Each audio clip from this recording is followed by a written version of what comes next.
All right, ladies and gentlemen, I'm your host for today's broadcast, Insane Layer 13, as we are about to get underway here for the final P1R SEC endurance race of the year. We have had 9 of them up to this point, and in the end, we do have a champion. The NDL Black Pearl team scored enough points last month at Kailami that they have secured the championship. The championship is resolved. There is no more wildness regarding that. So with the championship resolved, the big thing that we're going to be looking at here at Nurburgring Nordschleife is 2 elements. First, as this is the first race of our nonstop Nurburgring November here, we are going to be looking at a scenario where drivers are just out here fighting for wins. There are some people farther down the points grid who are having a little bit of a squabble amongst themselves, trying to figure out, who's going to be 4th in points or 5th, who's going to be 10th or 12th. But a lot of it's just going to come down to proving that you are good and comfortable with the GT category cars here at Nurburgring. Bigger thing is that in about a week's time, Tora will be running their own 24-hour endurance event. Now, Tora Enduros are not the same as SEC Enduros. They both play out radically differently, but it's the same track, and the top category will have a lot of the same kind of cars. This event is going to be used as a glorified dry run in preparation for that coming up in about a week's time. This is also going to be the first time that we know officially that some drivers will be allowed to do Ironmanning all 3 stints. Now, we don't know if that's actually going to come through, but that was a adjustment's been made. Real quickly, let's look at some of the drivers who will be running with us in today's event. ESV Barcode is back in number 38, Dodge Viper. The Vipers are more than likely going to walk off with this event victory simply because they do not burn through their tires. However, it's not going to be as dominant here because you don't exactly get a massive advantage from pushing an extra lap or 2 out of your tires here. NDL Cavatro is back in one of the McLarens. NDL Stockash is in the 160 Team Noodle Viper. ZR Hyatt Cranky is in one of the Mercedes GT3s. Spiden 7574, I'm not familiar with this name, but they're going to be in the 747 Mercedes. Leishard is back in the number 64 Green and White Dodge. NDL Uzora is back in the number 420 Team Noodle McLaren. TNR RX FFEX is in the 311 Merc. F1R Moonrise is one of our Chevy representatives, along with L Chryslerlid L, or we'll just call him Chrysalid. We also have Captain Soup in the number 180 Dodge Viper. NDL Drewski is back in the lone BMW M8 entry. And then we have NDL Avocado, who is in the number 28 Team Noodle McLaren. Still waiting on one of our drivers to ready up here. So real quickly, let's look at the event information. Per usual, this is going to be a 2-hour event. You run until the clock is over, and then the game automatically stops you. It is all about total distance, and this series relies on the distance incurred over the entire length of the race. This is going to be the full Nurburgring Nordschleife layout. So what does that mean? That means that there are going to be lots of normal traditional overtaking zones in roughly the first fifth of the track, the first several miles, but the moment you get onto Nürburgring proper, normal overtaking zones become very, very hard to find. In a lot of cases, you'll basically have to be waiting until the driver ahead goes off, or you get a fantastic draft down the straightaway. So don't expect a lot of overtakes after the first lap. The other thing is that with this track being so gigantically large, we have to go back to Spa. We did have Le Mans on the schedule, but it ended up getting canceled. We have to go back to Spa, which was the next largest circuit that was on the schedule. There was almost no variation when it came to pit stop strategies. No one wants to be caught out on a set of tires that are completely dead and falling apart halfway around the lap on a big circuit. We're definitely going to see that here. Tire wear normally in the SEC P1R endurance races are set to 2.5x. However, for this event, it has been reduced down to 2.0x. I will go ahead and say right now, I think there is a distinct possibility that we will see drivers only running medium tires throughout the entire time. I think it is very likely that drivers may not touch the softs at any point in today's event here. We could be looking at scenarios where drivers are just underfilling, putting on medium tires and just running 3 laps on the mediums and not doing anything else through the majority of the day. I'm not confident that a set of soft tires will last you 2 entire laps around here. Again, I could be wrong, but I would not have confidence in soft tires lasting 2 entire laps.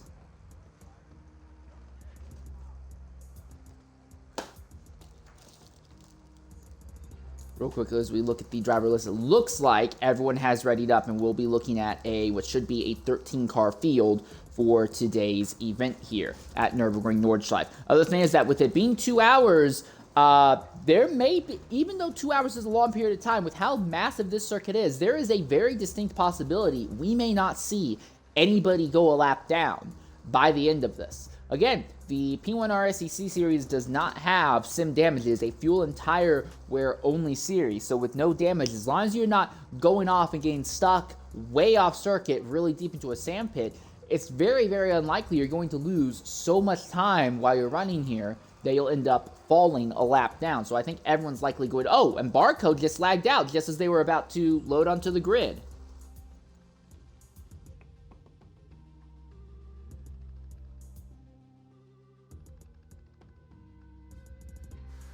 If Barcode has had a lag out just as they were loading on, we may see a scenario where they have to immediately do a restart. And I do apologize as we are running a little bit behind schedule right now. Everyone just seemed to be late getting in, but now if they're going to have to back out and reset the lobby to get Barcode in, everyone's going to be running even more behind schedule than we already were.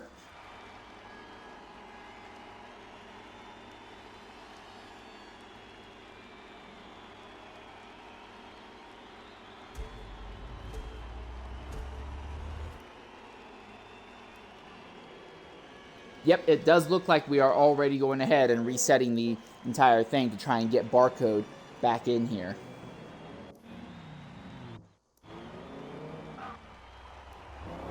All right, so we're going to go ahead and knock out one of Twitch's mandated ad breaks here while we can. And when we come back, we should be able to get underway with the event proper here.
All right, ladies and gentlemen, welcome back here to Nurburgring Nordschleife. The one downside is that I'd like to be able to go over the point system as they are right now, but the point stock for the series has not been updated and organized properly. So while I looked and checked the points change between the top two in points, and I was able to use that to confirm that the NDL Black Pearl entry has won the overall championship, the document is not in any condition to actually go and look through and get an idea as to what everyone else's stances are. So for those of you who are interested in other fights in the championship, I simply do not have the information to keep everybody up to date on how that is looking right now.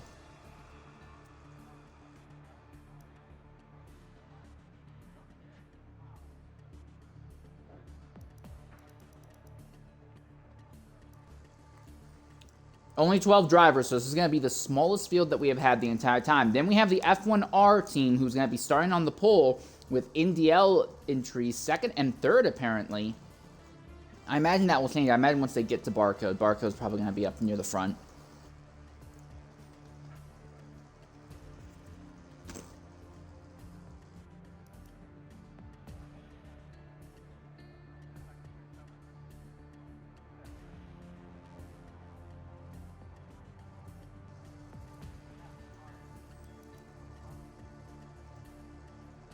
No? Is the ESV entry not higher? I thought the ESV entry would be much higher.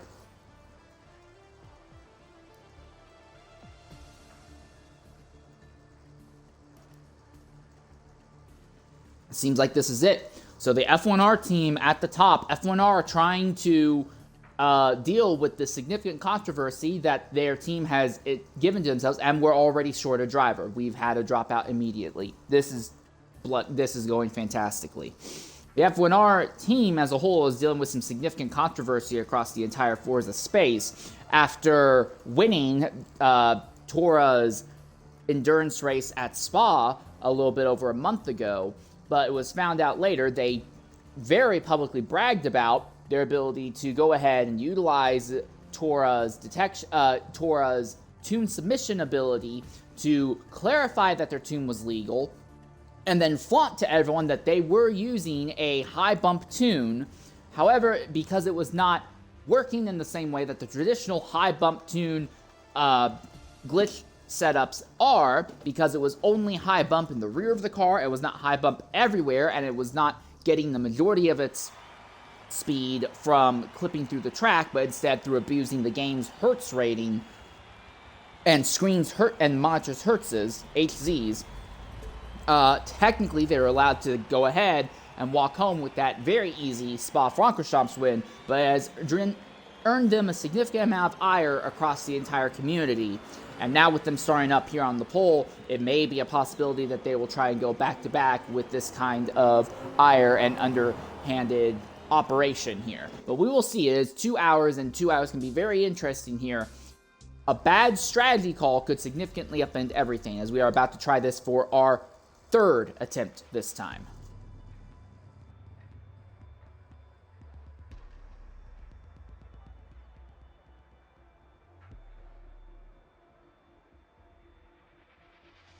Also, apparently the reason that ESV barcode is starting so low is because he is one of the drivers who is Ironmanning the event. And as he was Ironmanning, he was also the only one to qualify. So that seems to be the main reason why he is starting so low down the grid in today's event.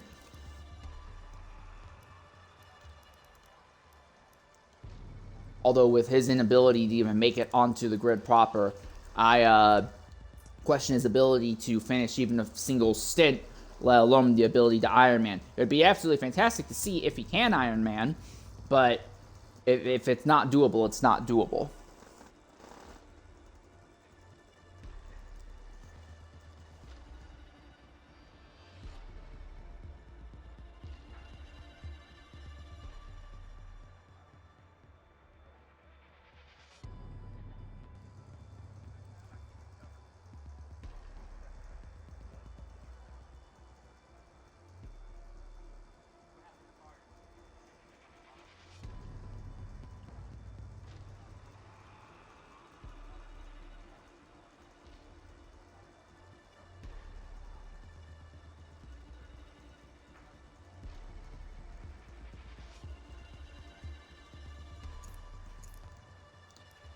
Yeah, everyone's here.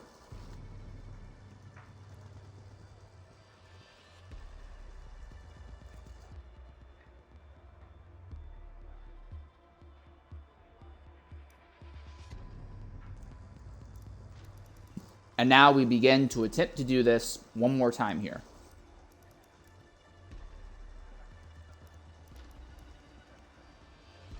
Hopefully it won't take them as long to get through the ordering this time.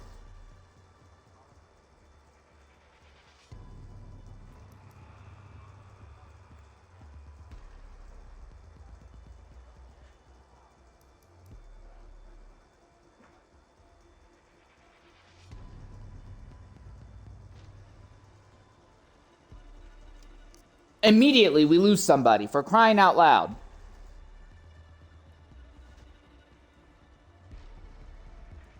Already, everyone's dropping out like flies again. So we're going to have to make 4 attempts at getting this underway here.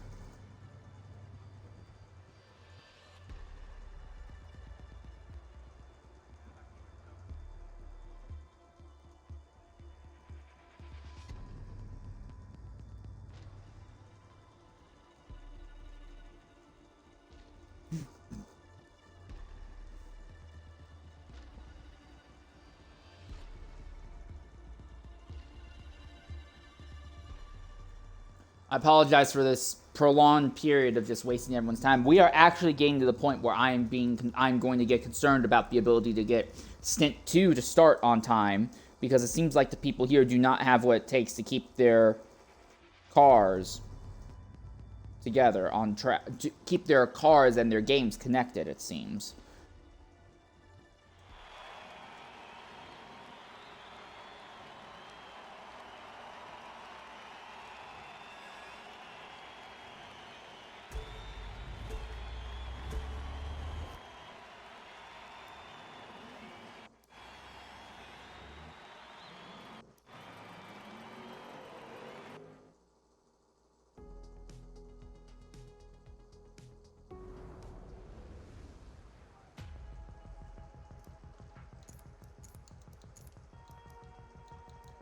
It's a controversial opinion, but maybe if the host wasn't spending so much time slowly going through and organizing the grid, we'd be able to load onto the circuit. And instead of people lagging out while we were in the organizing section, we would lag out in the 50 meters or so we have before we get to the start line.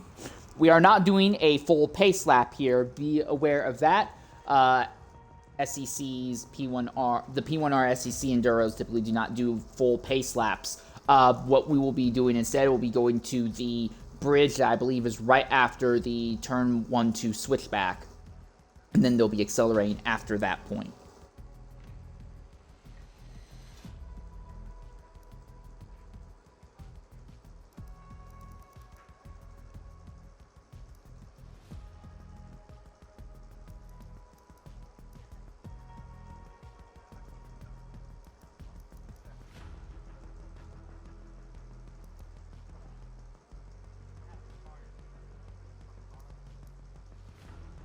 Come on, you should have the order memorized by now, so it should be really easy to go through.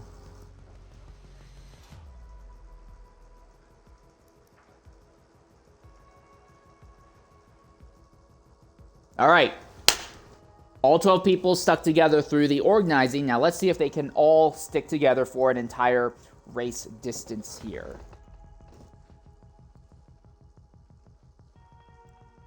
Again, smaller field, and with how big this circuit is, it is very likely we will see most, if not the entire grid, ending up completely solo throughout the event, and we'll be looking at something that will be closer to 2 hours of hot lapping with tires degrading rather than proper actual racing, just because of the sheer size of the grid.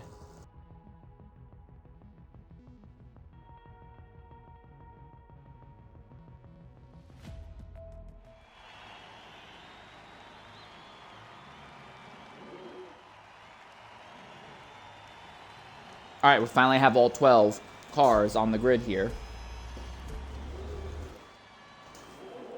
And finally, we're moving.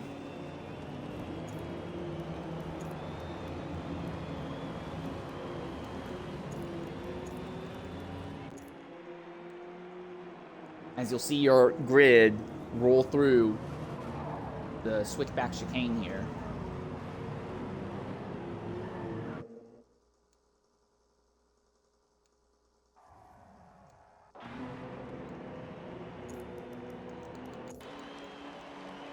All right, and they should be accelerating now. We are underway here for our first stint of 3 in the final P1R Enduro of the season. Immediately, Moonrise is under threat from Cavatro in that McLaren.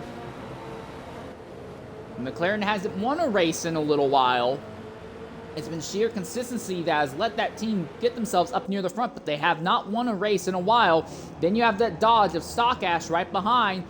Moonrise leaves the inside open just a little bit to Cavatro, but that works out in Moonrise's favor. He gives him a little bit more track to put the power down and power ahead. Now, the big interesting thing about the Chevy GT cars throughout the season is that they have been incredibly good at putting together a flying lap. They are some of the better qualifiers in the series, but they have not shown any capability whatsoever in maintaining pace over a full run. As the tires go away and as the fuel load burns off, the Chevys massively fall off in pace. So Moonrise can hold the lead now, but will he be able to maintain it over the entire time? The counterpoint, though, of course, is that making overtakes at Nurburgring in the Nordschleife section is going to be borderline impossible just because of the way the circuit is laid out. is a driver's track. You are fighting the track. You are not fighting other drivers through the majority of the time here. But the top 4, so Moonrise with 3 NDL cars all bounced up nose to tail as we finally head into the Nordschleife section for the first time.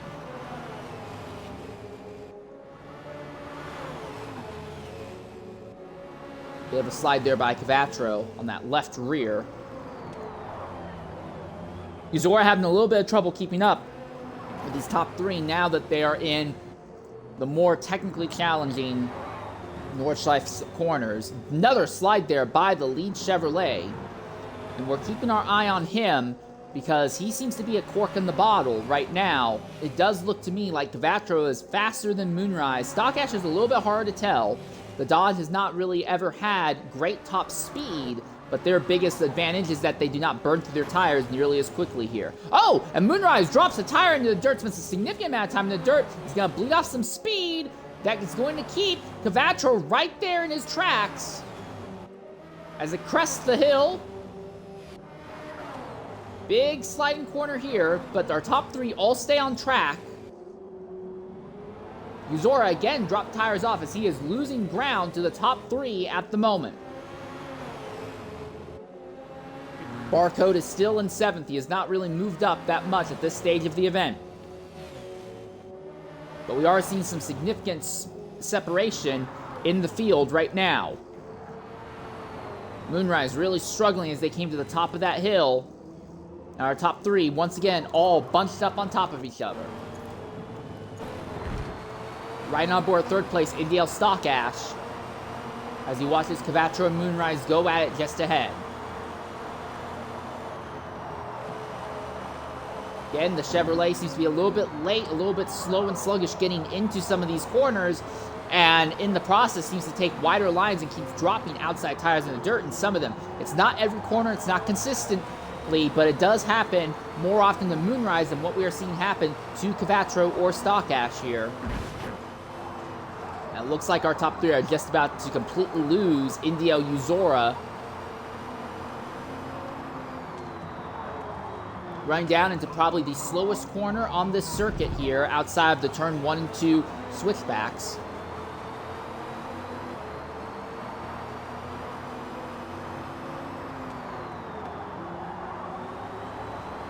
Bit of a slide there out of the rear of Cavatro's McLaren that time. And sliding again as they come uphill. I actually put that left rear on that raised curb. The big thing about Nurburgring Nordschleife's curbs, this game has a lot of tracks where drivers complain about curbs. I will admit that I'm a complainer about a lot of the curbs in this game as well. But Nurburgring Nordschleife's curbs are so steep that even in real life, hitting them is going to feel sometimes like hitting a wall or hitting a ramp that will give you significant airtime where you should not be gaining. So now we get to this large straightaway section. It's going to feel a lot like a prolonged straightaway, but this is not a wide open straight like the backstretch here or like the start-finish straight. There are so many twists back and forth that you can't exactly pull along side by side through here. Although you can see Cavatro is definitely trying. He's trying to put a little bit of pressure on Moonrise. Oh, and Captain Soup seems to have already dropped out of the event. We're going to try and reach out to Captain Soup here.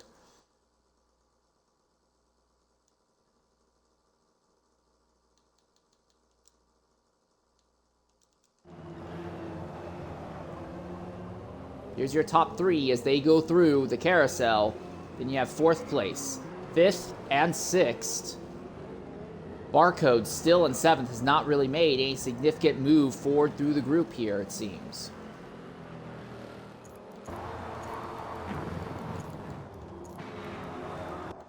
Still, we watch Moonrise and Cavatro, Stock Ash, holding on, but not superbly well. Leachard slips by Drewski as Drewski in the BMW M8 has had an issue, and he's going to fall all the way back to 10th. Might even lose that to Spiden here, who is about to come up to him. A mistake early in the event can be catastrophic because actually trying to make overtakes is going to be just about impossible.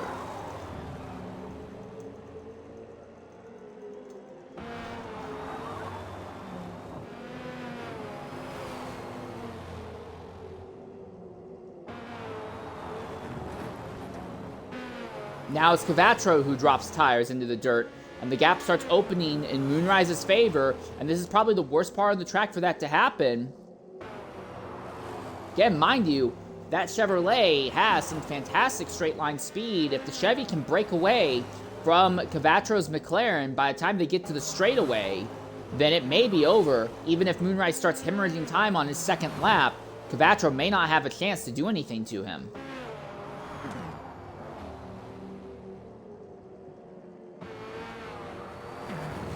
Yeah, Cavatro right now is closer to Stock Ash behind than he is to Moonrise in front, and they're only about 2 corners away from getting onto the most important straight, arguably, on the circuit. Now, good news for Cavatro is that Stock Ash behind him is in the Dodge Viper, and the Dodge Viper does not have, and no Dodge Viper in this game has a good top end. They are very torque-focused cars. They are not good at getting high top end speeds. This means that there's not a huge likelihood that Stock Ash is going to be able to catch Cavatro here and get alongside and try to make an overtake. He'll probably be able to brake very late at the end of the straights. However, it is unlikely we're going to see him be able to actually go on track for an overtake for second position. Moonrise and Cavatro are holding slightly different lanes as they go down the straight, so there's no chance at all for Cavatro to be getting any kind of draft off of him. Leechard and Barcode are having a little bit of a fight between each other, though, it seems, as they're side-by-side, dodge-on-dodge action as they come to the top of the hill on the back straightaway. Now, Barcode has the inside, Leechard is on the outside, and Leechard will be the one to back out just a little bit to let Barcode hold station.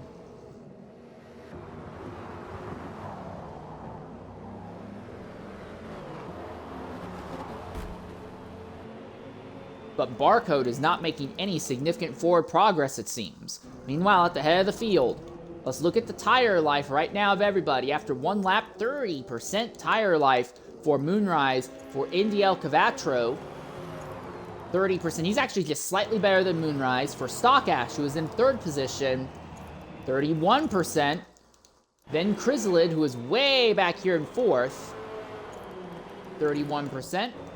For ZR Haya Cranky, who is in the Mercedes, 31%. For NDL Uzora, who was as high as fourth but slipped to sixth, he's at 31%. I think everyone is running the exact same tires, except for this driver. ESV Barcode is at 15%, so Barcode may be running hard tire compounds here, exactly half of what our leaders have, which would be very interesting. Leechard here in seventh position, who's just muscled by, 31%. For TNR RX FFEX, 20%. So TNR is likely the first driver running on the medium tire compounds. Spiden, 31%. So this will be another driver on the softs. And Drewski, who was in last place after that spin earlier, 30% in the 30s as well. So Barcode looks to be running on the hard tire compounds, and RX seems to be running on the medium tire compounds. Everyone else is on softs. This will get very interesting. But typically, and Cavatro is under threat here from Stock Ash. He'll hold station for now, but Moonrise has scooted away.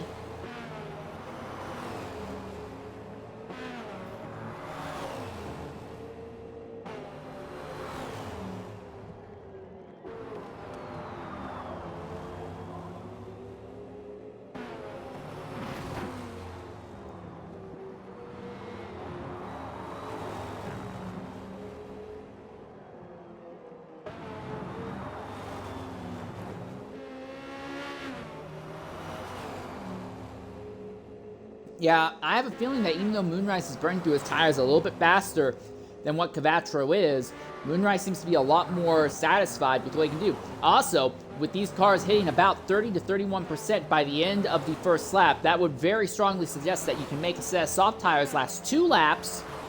So medium tires would, in that case, last 3 laps, because mediums typically last about 50% longer than softs. And then hard tires will last twice as long, so a hard tire will likely last 4 laps. So we'll likely start seeing drivers pitting, the majority of the field pitting, at the end of this circuit. I have a feeling that our top 3 here, at least, are far enough away from Barcode and RX that there is no chance that those two will be able to catch them. Honestly, with how much slower hard tires are, I find it very unlikely that Barcode is going to have any impact on this fight for the win.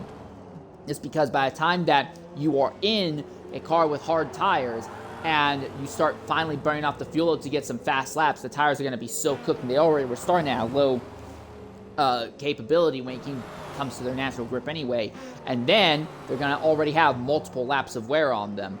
I don't think that strategy around the hard tires has ever really worked out in a significant benefit in a GT race, as far as I'm aware. The last GT race in this game that was at Nurburgring Nordschleife that I covered was the IESC GT3 Championship season finale. That race lasted about an hour and a half.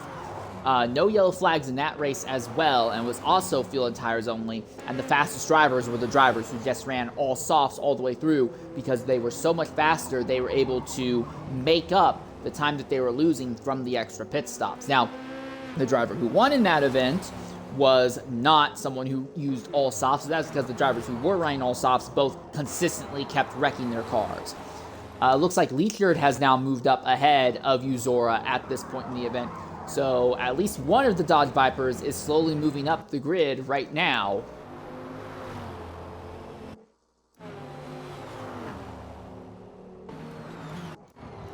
Real quickly looking at Moonrise, I'm curious about their tire life. Just about to hit 50% right now. I look at Cavatro, who is right behind. Significantly better off. Now it seems like Cavatro is about 3% better when it comes to tire life, but the big thing is it may not matter if Moonrise does not deal with any significant tire fall off until they're basically on the back straightaway. It's really not going to matter. Moonrise will be able to hold station. But if Moonrise starts feeling some significant tire fall off by about the time of the mini carousel, the corner that's about 2 corners before the main straightaway, then maybe Cavatro can be close enough to have a shot at this. The interesting thing is Stock Ash is really putting Cavatro under some significant pressure right now.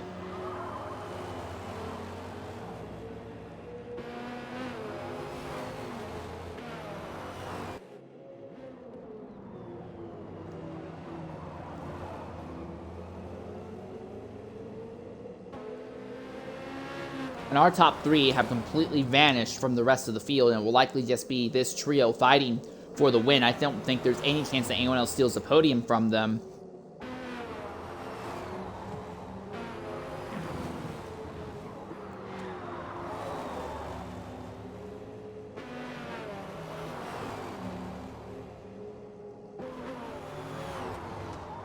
Looks like everyone from 6th on back is well away from our top 5, and even then our top 3 are well away from 2nd on back. Well, our top 3 are far away from 4th on back as well. So we're already starting to see some very, very large separations. And this track being so big means that map is in the corner is very, very zoomed out. So if you can visibly see separations on that map, the gaps are going to be just about impossible to make up in the race proper here. It's looking like this event is going to be all about pace, and Leachard has actually fallen behind Uzora. So the McLaren that Uzora is driving is having a little bit of life and fighting back a little bit. Once more, though, we look at our top group. Cavatro starting to close the gap back down again between himself and Moonrise. Moonrise has gone deep into the grass that time. All 3 of these cars really sliding around. They are just running soft tires. And those tires are really just sliding around right now, struggling to keep everything under it. Stock Ash is kind of the wild card here. If Stock Ash forces his way alongside and gets side by side with Cavatro, Moonrise will have a chance to run off into the distance. But this is Cavatro is significantly closer to Moonrise than where he was before. If Cavatro can keep Stock Ash from gaining alongside him, he may have a shot at gaining a draft on Moonrise down the straightaway here. Can he do it? Is he close enough? Is Cavatro close enough to get a draft off the Chevrolet of Moonrise? And will it be enough of a draft to let him get alongside? He's definitely got a draft. We can already see him visibly closing the gap down between himself and Moonrise. And they are both pulling away from Stock Ash now. Again, all 3 of these drivers almost guaranteed to be pitting coming this time. So who's going to be the first one to get into pit lane? Then who's going to take less time to fill up their car and change tires? Is nose to tail at the front. Does Cavatro go for a move? No, he backs out. He is not willing to go side by side. I hate to say it, but that's likely going to be what settles the entire pace of the event here. If you're not willing to get yourself side by side in any of these corners, you're just going to be stuck behind Moonrise the entirety of this race. Our top 3 are now all in pit lane. Real quick, let's go ahead and look at Barcode, who we know is on hard tires, and he is carrying TNR RX FFEX behind him. RX is running on medium tires, Barcode is on hard tires, so we know this duo is going to stay out on track for quite a bit longer. Barcode is on very long-lived tires, and he is also in a car that does not wear its tires out very much. That has been the key thing that has let the ESV team win the last 3 Enduros in this series. It's just been ridiculously overpowered when it comes to tire life. It does not matter how bad your lap times are if you can just destroy everyone else on tire life. And I was wrong. You can slap my biscuits and call me Jeremy. TNR RX and ESV Barcode are now running second and first, but unsurprisingly, Moonrise maintains his lead position over Quattro. And I'm going to be 100% honest, with the way it seems, I think Moonrise is going to be able to walk off into the distance with this. The only wild card is going to be Moonrise is going to be on nice, fresh, soft tires. RX is going to be dealing with medium tires that are falling off, and Barcode is going to be on hard, worn tires as well. There is a very, very, very high likelihood that we see Moonrise get held up by that duo. If he cannot pass those 2 cars ahead before they get into Nordschleife proper, Moonrise could be held up, and that might be all it takes to get Quattro alongside him. Stockash has actually fallen off a little bit. He's still in play, but he has fallen off a little bit from Moonrise and Quattro. Moonrise sees Barcode ahead. He sees RX ahead. He needs to pass these guys in this following 2 corners. If he doesn't, he's just going to be held up for way too long. Does he have what it takes? Does he have the confidence? Does he have the ability to get alongside and make an overtake? He's not close enough. A bit of a slide there by Barcode as RX is putting the pressure on him.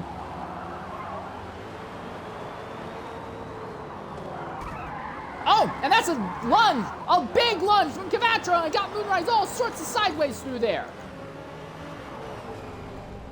So Quattro is not letting Moonrise scoot away this time, and there's traffic ahead. Moonrise gets deep into the dirt there. Top 5 all on top of each other, but again, the top 2 are on a wildly different set of tires. They are much slower. How do you get by somebody clearly and cleanly here in the Nordschleife with these massive, oversized GT3 cars? All right, now they're going to come up through the hill. One of the most infamous sections of the circuit here at Nurburgring Nordschleife. There's just a little bit of a gap between 3rd and 4th. If Moonrise can get alongside now, it would be fine. He cannot get alongside now. They crest the hill into the heavy braking zone, and now onto, while it's not a true straightaway, you're going to be getting some of your highest top-end speed here. What do? RX is already putting pressure on Barcode. Barcode's trying to block on RX. Moonrise has nowhere he can really go. They crest another hill, and now there's big sweeping left-hand corner. He looks, he's going to try and go to the outside. There's side-by-side. Dodge and Mercedes fighting at the front. That's changed for lead. RX goes to the top, and the Dodge is now side-by-side with the Chevy as they begin running downhill into the valley. They're still side-by-side. Can Moonrise completely clear Barcode? He does. Moonrise has cleared Barcode, and now Barcode's going to act as a pick and hold Quattro and Stockash up for a bit. How long can RX keep Moonrise behind him? Not for long, I think. RX was wide. He slides all in front of that Chevrolet there. Barcode is massively holding up Quattro. And now the top 2 are starting to scoot away as Barcode has absolutely nothing. Here comes the move. He's going to try and go the long way to the outside, and the Chevy is through. Moonrise is by. I think unless Moonrise has a mistake, Moonrise is automatically, by default, Stint 1 here at Nurburgring. Because Quattro has shown no capability at getting around traffic. He cannot clear traffic at all. Not in the Nurburgring Nordschleife section, though. Moonrise, significantly more aggressive, willing to push the car into sections that normally shouldn't be, just so he can clear traffic. We saw earlier, before they pitted, that Quattro is not willing to force his car up side-by-side in corners that you're not supposed to be, and just because of that, while Quattro is likely going to be able to bring home a nice, easy top 3 finish, he is not going to have any shot at winning. F1R Moonrise is going to win this race, not necessarily off the back of having a better tune or a better car, but just off the back of being more aggressive. Still, Cvatro keeps trying to go on round the extreme outside, and he's locked. He slides off, and he's now going to fall behind Stock Ash. And now it's Stock Ash who pulls up alongside Barcode. Stock Ash has the ideal inside line. And he's through. Cvatro trying to make it around the outside. Barcode all sorts of sideways. Finally, it took Barcode just about losing control of the car to finally lose a position on circuit.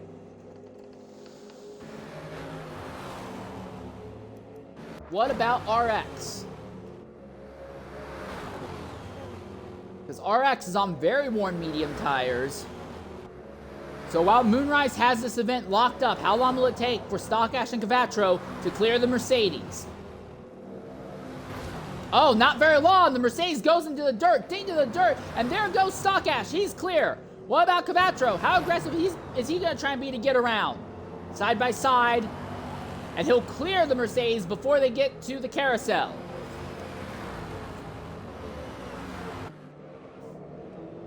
And now we'll see Barcode close back in on RX. But managing traffic is going to put Stock Ash ahead of Cvatro, as it's going to give Moonrise a near insurmountable lead on circuit. So this will likely be the very first time in the entire season that we will see a Chevrolet win a stint here in P1R's SEC Endurance. We're going to go ahead and knock out a Twitch mandated ad break. We'll be back in a little bit here at Nurburgring Nordschleife, and we'll see TNR RX pit when we come back.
Ladies and gentlemen, welcome back here at Nurburgring Nordschleife. Your eyes do not deceive you.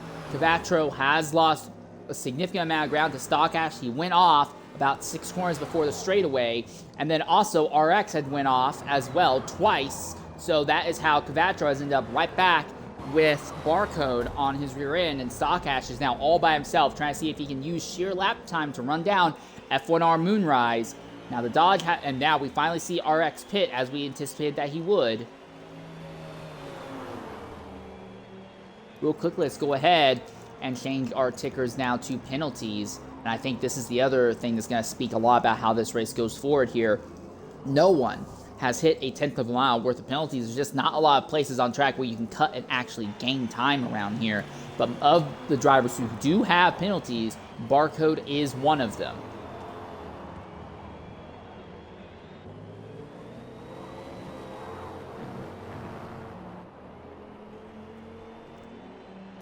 And now you can visibly see as Barcode has pushed these tires past the 40% mark, he still has a lot of fuel in the car as well. So he has an overfueled car, he has very worn out tires, and he just does not have anything close to top end, so he's just going to bleed a huge chunk of time to the 3 drivers ahead. I'll be very interested to see, after Barcode pits, where he ends up in relation to RX FFEX.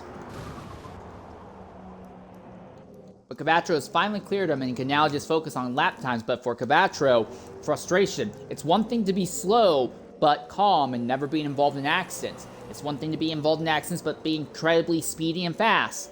When you are both slow and getting involved in accidents and going off circuit, that's going to be a death sentence for your run in a race, and that is Cabatro's problem. He is slow. He is not. He's slow when it comes to fighting other drivers. He's been putting together some absolutely fantastic sector times solo. But when he is solo on track, that is when he is at his best. When he is fine with other people, he is hesitant, he keeps backing out, and in the process, he keeps second-guessing himself, tripping over his own feet, metaphorically speaking. And he slid off circuit several times while trying to do that. And that combination is going to be deadly. There is a distinct possibility we see Cavatro catch Stock Ash again before the event is over, but I don't know if he has the ability to make an overtake. Speaking of Stock Ash, he is trying desperately to see if in this Dodge Viper, now that he has no draft but also nobody fighting with him, if he can put together some banging lap times to try and close down on Moonrise here. There goes your 3rd place driver. And 4th place Barcode, and then you look at that, you have Haya Cranky and Chrysalid.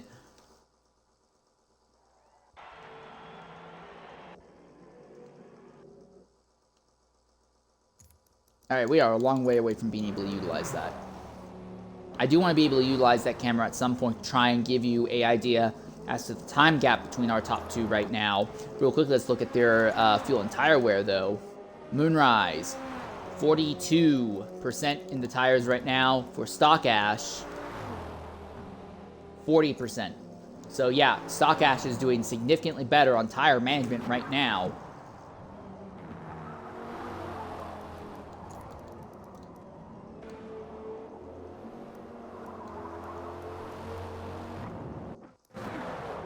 Get really interesting for Chrysalid and Haya Cranky, who are having a little bit of a fight of their own because they are running down ESV Barcode. Barcode cleared them earlier, but although Barcode is not necessarily awful, we know he's one of the best drivers in Forza Motorsport altogether. This combination of an overfueled car and worn out tires is causing him to hemorrhage time right now, and this fight between this duo of Chrysalid and Haya Cranky could end up getting thrown all sideways just by the presence of ESV Barcode. Mind you, this duo has already pitted, and Barcode still has not yet made a pit stop.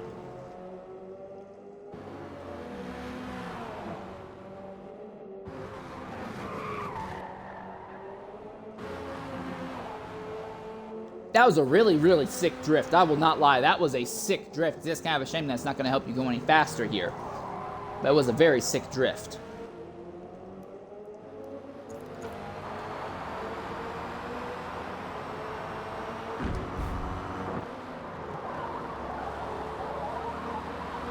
Right on board with Chrysalid as he watches Haya Cranky being held up by ESV Barcode here.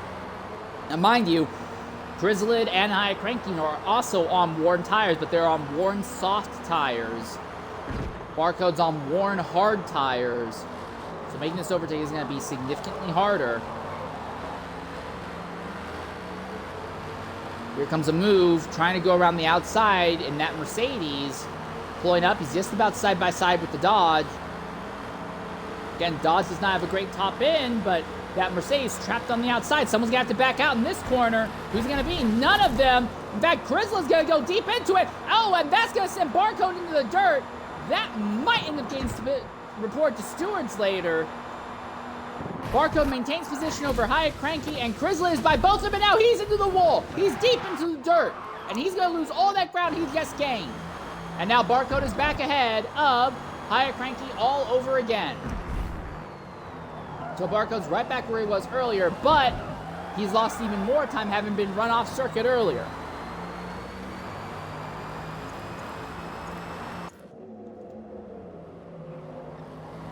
Boy, they have really lost touch with Chrysalid. You can see how far Chrysalid's fallen off after spending that much time in the dirt there.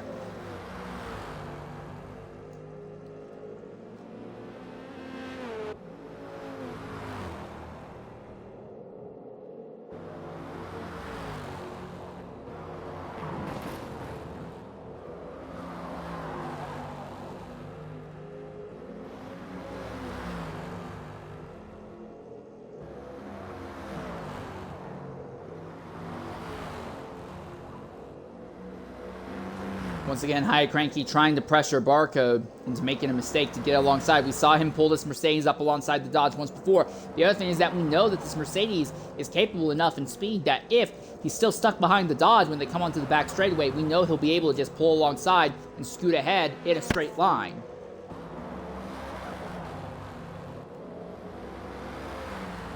No significant changes amongst the top three right now. This is the most active battle on track on merit, and really this might not even be a battle on merit, because if Barcode abandons running the hard tires and just runs softs from here to the rest of the race, we're likely going to see Barcode slowly cutting down the gap that he has to at least Cavatro and Stock Ash. I don't know about Moonrise.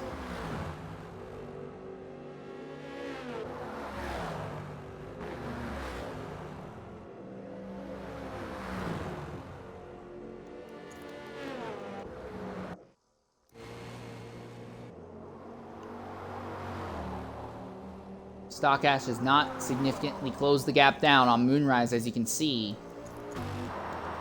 As you ride on board, you can barely see Moonrise's car in the distance.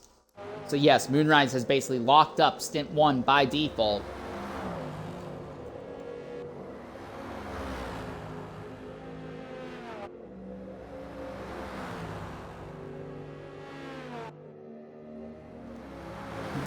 And while Barcode has been holding up high at Cranky, Grizzled has been slowly closing back in on this duo. This should be a very easy move by high at Cranky. When does he commit to pulling alongside the Dodge Viper? Come to the top of the hill. He's still not making the move. He just has his nose planted to the rear of that Dodge. They may be trying some NASCAR-style tandem racing to try and open their gap between each other and Grizzled, but now they have to pull apart a bit here. As they come to the end of the straightaways, we're going to see both of these drivers pit this time by. Barcode, what are you doing? Barcode, no! Barcode, what are you doing? Barcode, no! This is never going to work.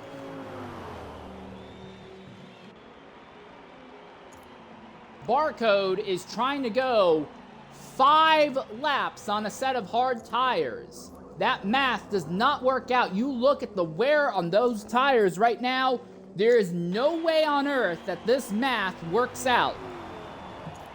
The only wild card thing about this is that this means that Moonrise will have to try and overtake him again, and this time, Barcode's going to be even slower.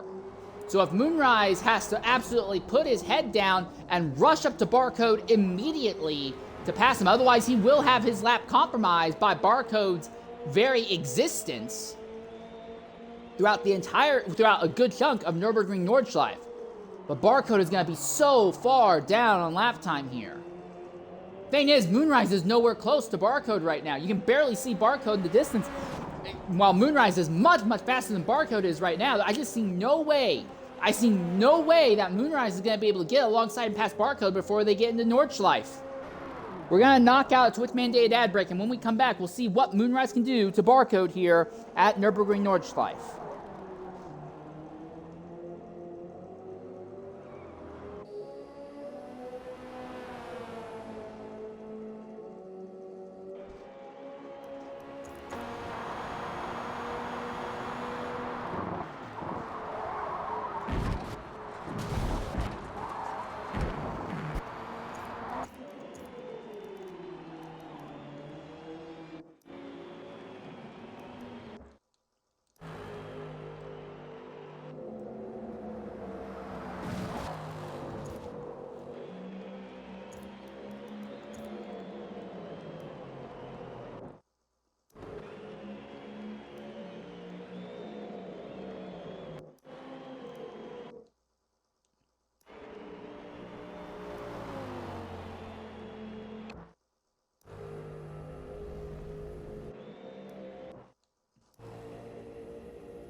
All right, ladies and gentlemen, we want to welcome you back here to Nurburgring Nordschleife.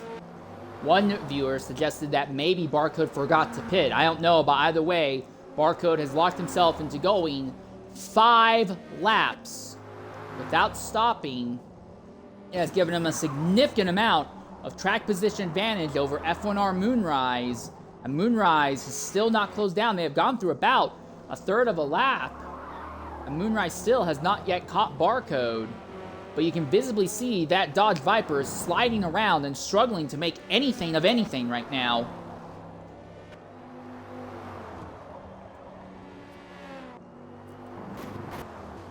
The one thing that Moonrise has in his advantage is that the last time that the top 3 drivers, on the main strategy at least, caught traffic, they were held up so much that Moonrise ended up with a massive lead. He has still maintained the majority of that massive lead. So he can afford to be cautious getting around Barcode. Doesn't want to be too cautious, but he can afford to be somewhat cautious getting around him.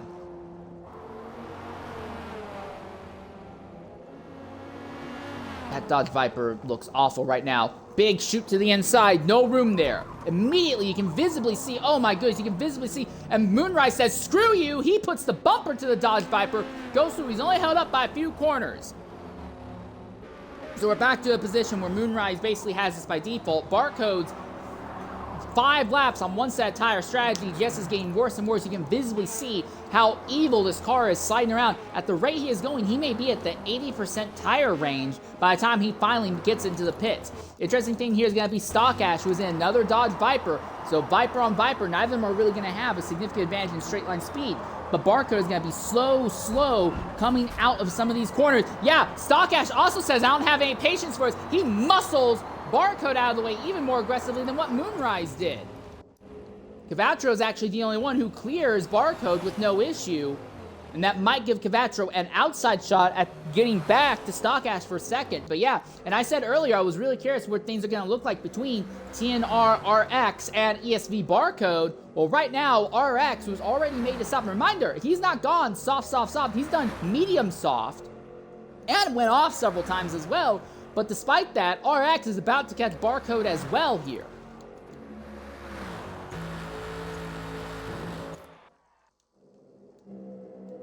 I want to go ahead and use this to give you an idea as to what the time gaps are between our top 2 right now.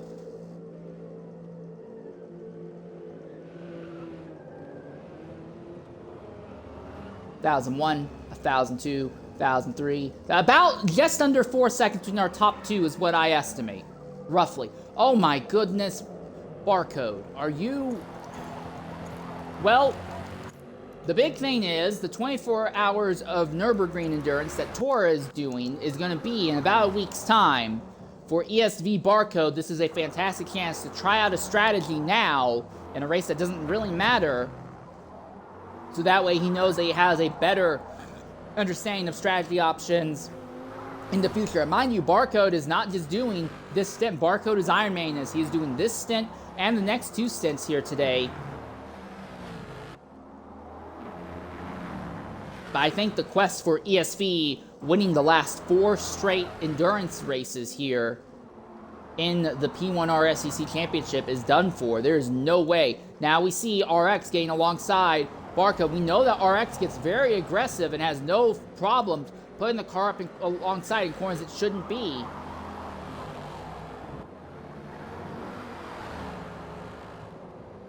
Doesn't even have to be too aggressive. You can see how awful it is handling right now for Barcode. 5 laps on a set of hard tires.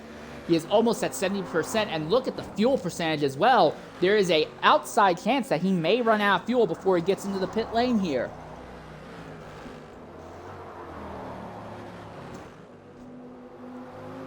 I do say outside chance. I don't think it's actually a serious issue, but now we're about to see him get caught by Haya Cranky again. It's only been 1 lap since he was passed once before by Haya Cranky. And you can see he's struggling to just keep the car in a straight line. Haya Cranky goes by with no issue whatsoever. I'm curious to see if Crislid's going to catch him as well. Considering that Crislid made some really dirty moves, forced it 3 wide in a section of the track where you should not be side by side under any circumstances. And then Crislid went off circuit. And now it looks like Crislid's just going to be able to clear back by the Dodge Viper with no issue once again.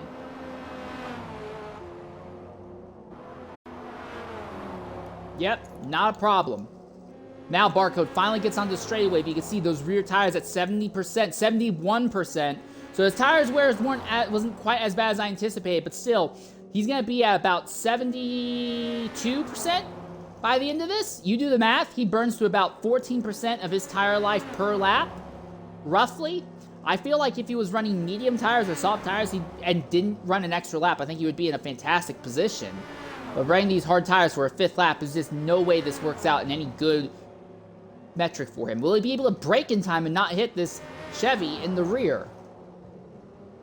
He will not run out of fuel, thankfully.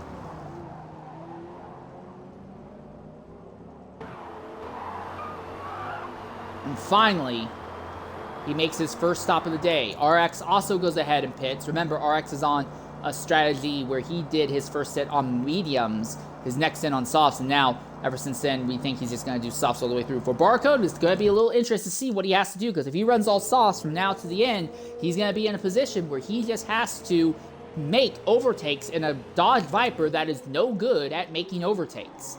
He will be a little bit offset on everyone else's pit strategy, though. When everyone else is pitting, he'll be staying out, and then when he pits, everyone else will be staying out.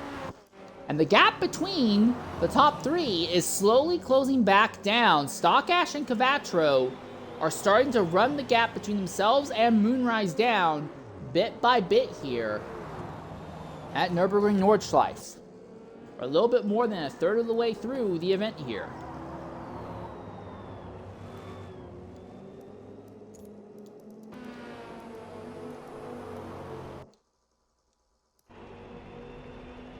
Yeah, it looked like Leacher went way off circuit there. I'm not really sure what happened. Interesting thing here is that if Cavatro catches Stockash before Stockash catches Moonrise, then those two will start fighting, holding each other up, and Moonrise will run off into the distance once again.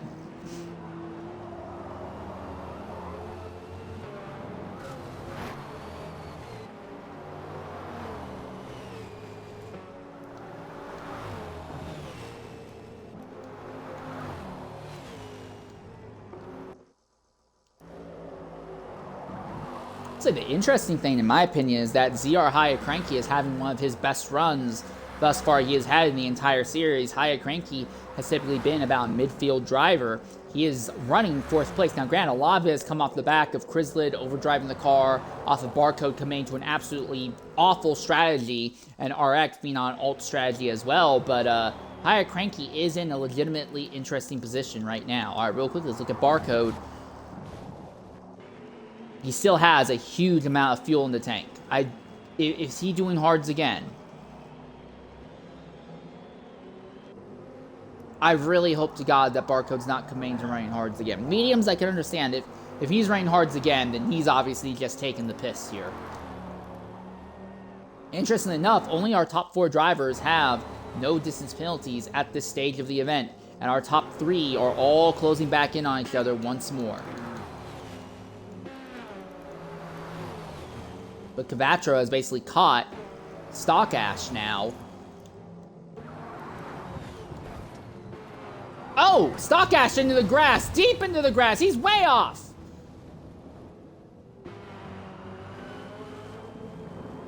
He'll completely lose touch with Cavatro and Moonrise. Well, he's not completely lost touch, but he has lost a significant amount of ground to Moonrise and has now fallen behind Cavatro and lost a huge chunk of time to him as well.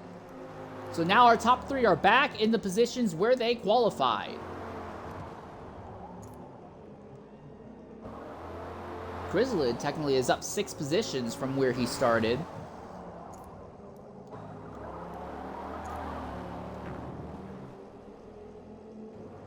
And we're going to see everyone here in the top 6 all will be pitting at the end of this lap. So Cavatro running the gap back down on Moonrise again. Is Cavatro going to be a little bit more aggressive this time? Is Moonrise just holding back and saving his tire life? That is the other question. Let's look at their tires right now. 30.7% for Moonrise. For Cavatro, 44.5%. So I think that Moonrise has put on a set of medium tires right now. So the reason he is bleeding time is because he is on a slower tire compound right now, while Cavatro is still on softs. So Cvatro can catch Moonrise, but will he be able to pass him?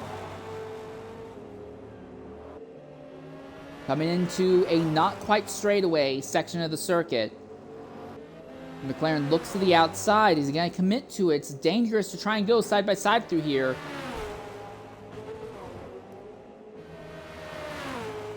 You're still side by side. Are they going to make the stick?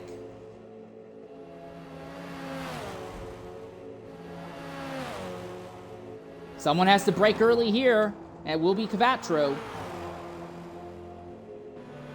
Moonrise had just enough straight line speed with the sheer power of the engine to force Cvatro to be side by side in a section where it was just not possible to make the overtake stick. And every corner extra that Cvatro has held up behind Moonrise, it makes it easier and easier for Moonrise to maintain. They're side by side going into the carousel, and he forces him off! He forces the Chevy off! There was no room, and he still put his nose there and forced the Chevrolet offline.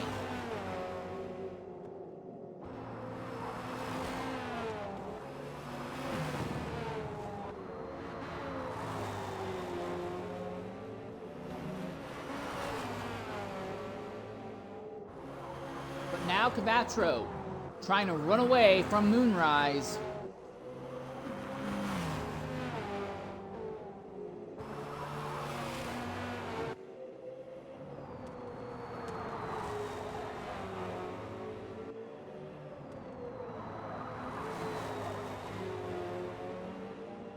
You can visibly see that gap rapidly opening up. And mind you, it's not like Cvatro is on fresh softs. He's on old softs. These softs have quite a bit of wear on them. But he is still gradually bringing this gap bigger and bigger. If he can break the gap between himself and Moonrise, then that will really help him out. We know Moonrise will take the lead back momentarily for at least a lap.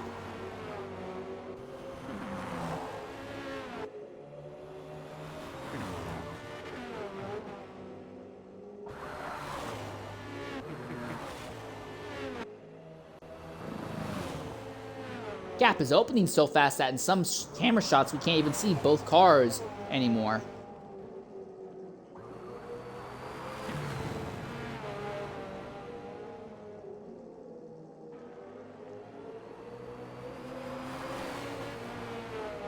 And it does look like this momentum is swinging in Cvatro's favor for the moment, but is it enough of a swing? Because the overall race law momentum, I feel, is still in Moonrise's favor.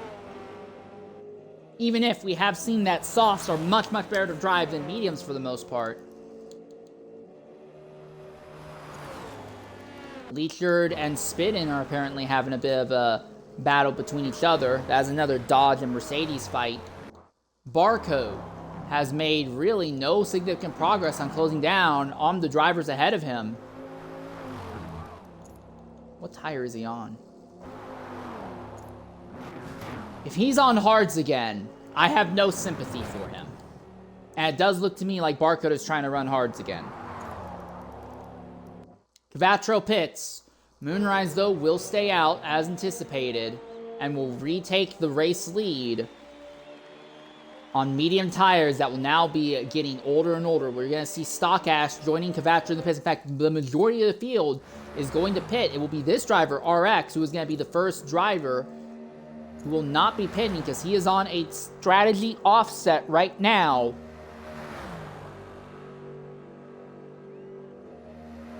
So I don't think he'll end up ahead of Cvatro or Stock Ash.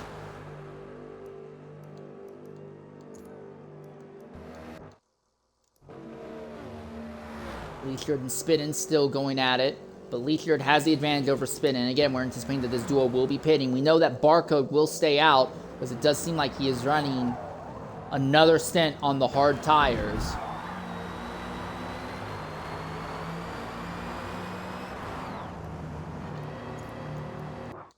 And sure enough, Barcode goes by. Now he will pick up at least 2 positions, I imagine.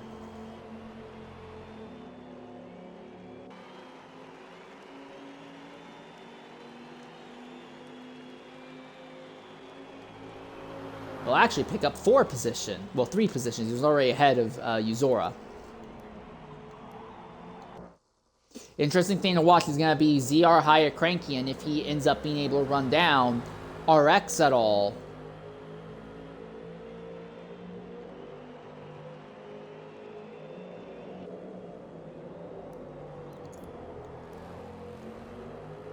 You can see RX just up the road. Haya is on fresh softs. RX is on worn softs. It's going to be very interesting to see what happens there. The other thing that will be interesting will be the gap between Moonrise and Cavatro is absolutely gigantic on track right now. But Moonrise, while he does have less fuel in the tank, he's got worn medium tires. So their tires are not very fast, and they already have a significant amount of wear on them. Cavatro is going to be banging out some of his best laps right now, though. Bit of a slide there by Moonrise.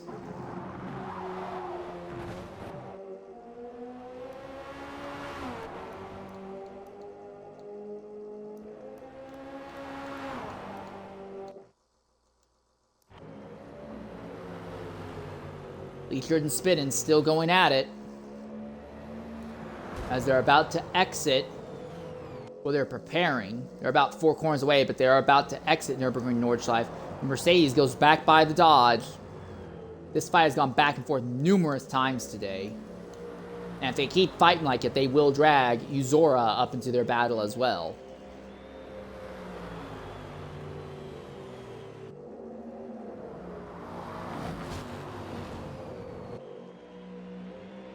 Bit of a slide. He's wide, but for the moment, it does look like Spittin has the advantage over Leechard here.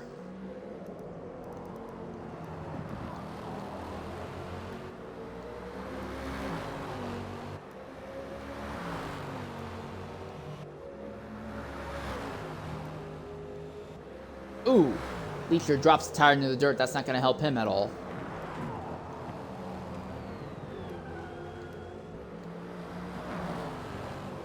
Here it comes from Leechard. And Uzora is just watching this all and gradually closing in. We're going to go ahead and knock out a Twitch mandated ad break while we're right on board with Uzora as he watches Leechard and Spittin having a bit of a fight here for the 8th position on track here at Nurburgring Nordschleife. Not quite halfway through Stint 1 here.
Ladies and gentlemen, welcome back here to Nurburgring Nordschleife.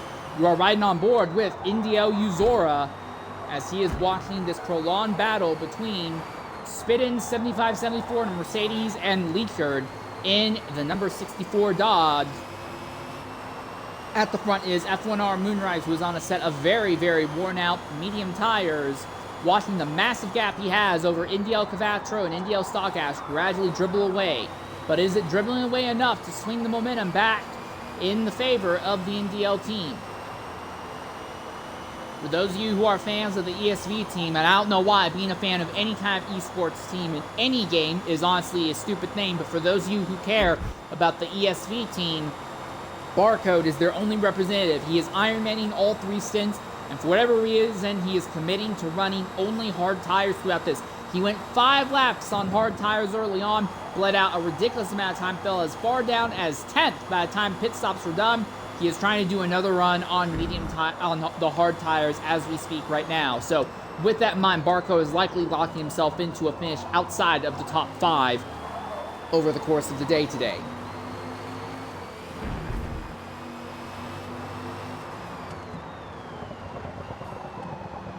Zora has caught Leechard and Spittin.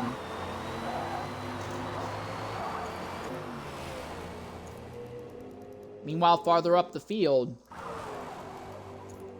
we know that Cavatro is putting down some great laps right now on these soft tires. Moonrise is on very worn mediums, but he does seem to be doing a decent job keeping it together for now, although he will be hitting the 60% mark in the last few corners here on the fronts, which will make it... Oh, and he's into the dirt. Not massively, but that's not going to help him. Kind of thing that happens when you are running on worn-out tires anyway here. Doesn't have a lot of fuel in the car either. He's measured that fuel number pretty well, I'd argue. Interestingly enough, TNR RX FFEX, who ran a stint on the mediums earlier but has been committing to all soft stints, we thought that there was a chance that he would be caught by Haya Cranky. Well, if RX can keep the car on track nice and clean, he's not going to be caught by Haya Cranky. So RX may be a serious contender for a 4th place finishing result, depending on where everyone's strategies for pit stops are going to be going to the end here.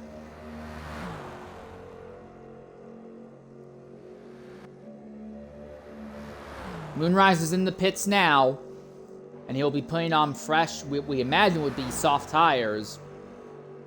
Is Cavatro close enough to steal the lead back from Moonrise at all, though? Because if not, then I've already said it like about 4 or 5 times, but I think Moonrise has this by default. The only thing that can really keep Moonrise from doing it is if he can get held up behind traffic, and Moonrise, for whatever reason, does not go super aggressive trying to pass traffic here.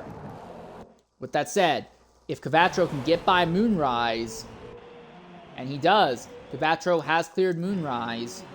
Stock Ash is not going to be able to do the same thing, I imagine, though. Or is he? Side by side. Almost side by side. Thing is, the Dodge does not have the ability to make an overtake at a straight line, and now that Dodge has worn tires where the Chevy has fresh tires. So Moonrise is now under threat from Stock Ash.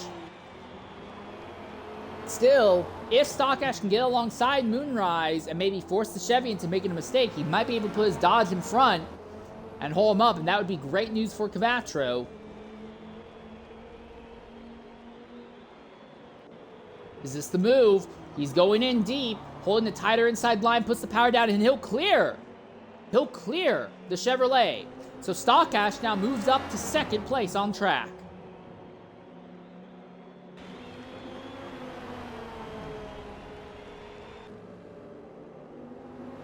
Mind you, Moonrise is on brand new fresh tires, and now he's going to be held up by Stock Ash for several laps.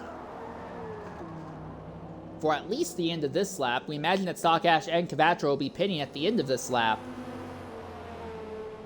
But things may be falling Cavatro's way once again. RX, after pitting, has ended up just behind Barcode, but Barcode is on hard tires with a very heavy load of fuel. RX is on nice, new, fresh softs with a much, much lighter load. If it was anybody but Barcode, this would be an easy, cut and dry pass, but considering how good Barcode generally is, I have a feeling that RX is going to be held up behind this Dodge for the majority of this lap.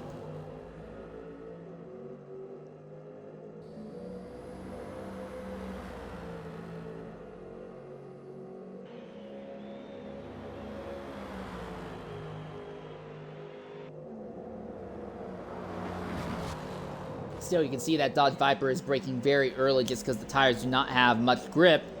But he leaves the inside open. to the Mercedes, shuts it at the last possible moment. He's very fortunate that RX didn't just lunge in to force his way by. We can visibly see how much RX is being held up by the Dodge here. But the Mercedes does not have the handling to just easily go around the outside of one of these corners. He has to get onto the ideal lane, and Barcos is very good at holding the ideal inside lane.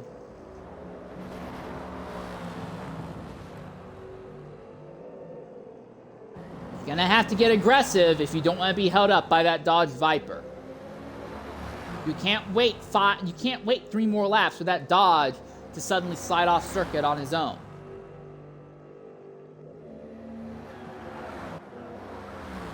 And therein is the most important aspect of Nürburgring Nordschleife. Racing here, every single car feels more like dealing with traffic rather than dealing with someone who you are fighting for position. Everything feels like traffic when there are amount of normal overtaking zones are incredibly limited. You can get side-by-side in a lot of corners, but in the majority of the cases, it's not recommended to get side-by-side throughout the majority of the circuit. The problem, though, is that you have to take risks somewhere. The track, the Nordschleife section is so big that you lose too much time being stuck behind slower traffic the entire time. Every move at Nürburgring Nordschleife, whether for position or to pass traffic, every move is a high-risk move. But the penalty for not making any moves at all is much, much worse, arguably. But RX has cleared Barcode. Meanwhile, Moonrise has lost ground on Stockash. I have to wonder, is Moonrise on another set of medium tires? Because if Moonrise is on another set of medium tires, Kvatro and Stockash, who are on softs right now, are going to open up a fantastic gap on him. And then Moonrise will be back in front of them again, but he'll be on older medium tires compared to Kvatro and Stockash's fresher, softer soft tires for 2 straight laps. And Moonrise would have to hold up Kvatro and Stockash for 2 entire laps, potentially. We are over halfway through the event.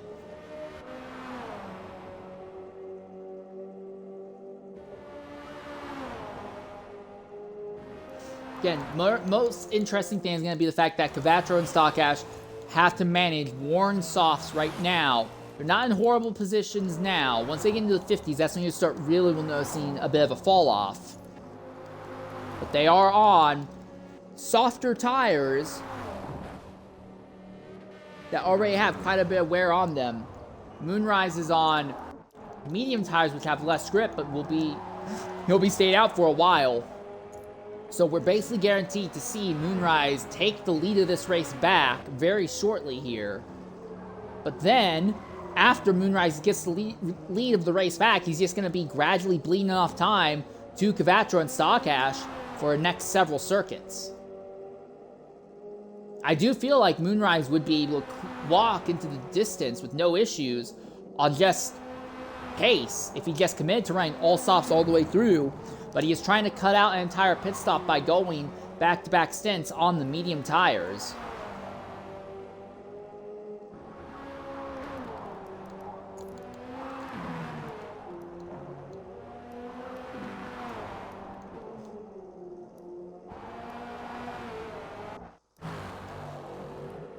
Hyatt Cranky runs in 4th position right now, but he is nowhere near to Kvatro, Stockash, or Moonrise. The fight's going to be between Hyatt Cranky and RX for 4th position. Hyatt Cranky has been doing all softs all the way through.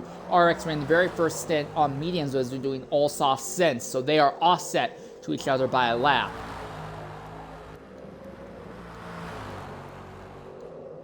And then you have this fight, Uzora, Spidin, and Bleachard was fighting with him, but he has lost him significantly.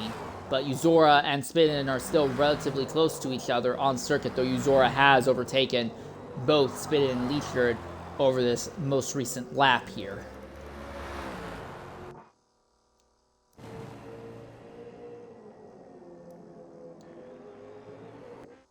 (1001, 1002, 1003, 1004, 1005, 1006, 1007, 1,008, 1,009. It's about 9 to 10 seconds between Cavatra and Stock Ash, roughly. Again, our top two will be pitting this time by. Moonrise has not really been closing on Cavatra or Stock Ash. Oh, he drops that outside rear tire on the dirt just a bit there and nearly does it again. So again, we're going to see Cavatra and Stock Ash pitting this time. Moonrise will take the lead of this race back. We're likely going to see Hyatt, Cranky, and Crislid also pit, and RX will now, with that, cycle back into the 4th position on the racetrack.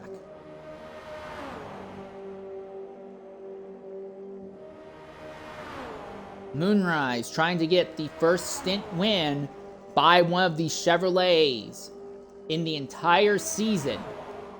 In 9 prior starts this season, they have not won a single stint.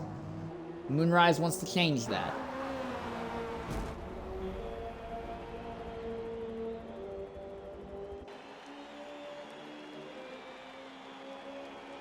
And he goes back to the lead with 52 minutes left. Crislid is pitting this time, right?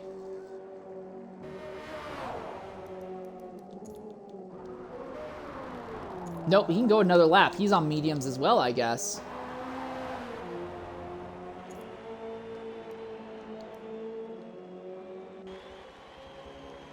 Now, I don't think Crislid is going to be able to get back to the top 3, but he should be able to leapfrog Hyatt Cranky for 4th, I imagine. That's exactly what he does it. Oh, look at that. He's right there behind Stock Ash. So suddenly Stock Ash has to deal with fighting with a Chevrolet that he has not been competing with most of the day. Now, it looks like for the moment, though, Stock Ash has him.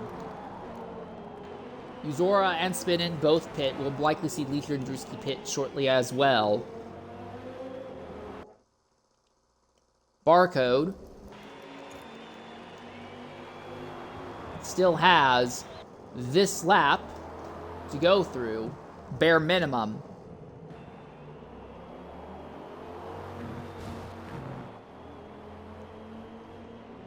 Surely he's not going to go 2 more laps. Surely he'll pit at the end of this. I don't know. That fuel rating still looks really high. If he goes back-to-back stints on 5 laps on hards, I'm sorry, you deserve all problems coming your way. We have known very clearly the entire season that hard tires have no competitiveness compared to what mediums, and especially not compared to what softs can do. Obviously, championships have grasped for the ESV team. They're probably just treating this, or at least Barco's just treating this as personal private testing for Nurburgring Nordschleif's 24-hour enduro that Toro is going to be running. But still, 5 laps, after doing it once and seeing how much time you lost, why would you run the same test again?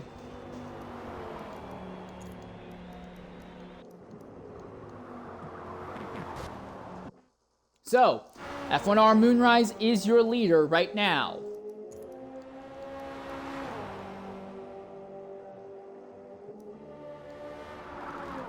$1,001, $1,002, $1,003, $1,004, $1,005, $1,006, $1,007, $1,008, $1,009, $1,010, $1,011, $1,012, $1,013, $1,014, $1,015, $1,016, $1,017. So what, 18 seconds right now between Moonrise and Cavatro? And Cavatro has to close that basically at about a rate of about 9 to 10 seconds a lap, both this lap and next lap.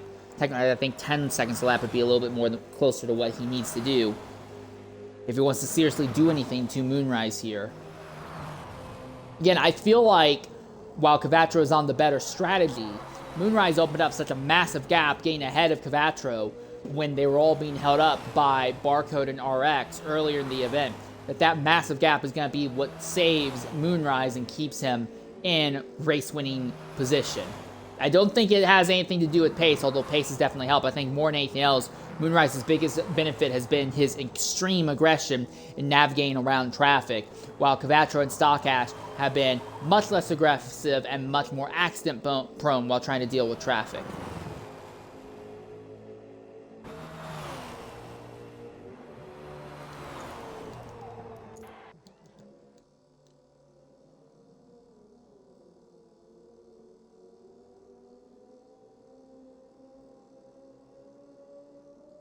All right, we're likely going to see Moonrise and Kvatro come by here very shortly, and we'll time the gap between them once again in just a moment here.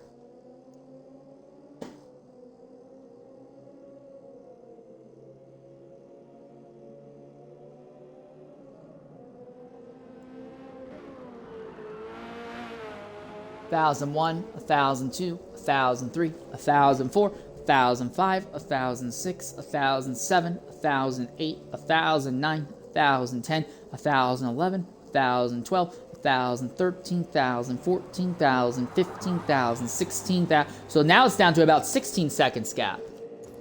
So the gap does seem to be gradually closing in Kvatro's favor here. We're going to go ahead and knock out Twitch-mandated ad break, and we'll ride on board with Kvatro as he tries to run down the gap between himself and Moonrise here at Nurburgring Nordschleife.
Ladies and gentlemen, we want to welcome you back here to Nurburgring Nordschleife.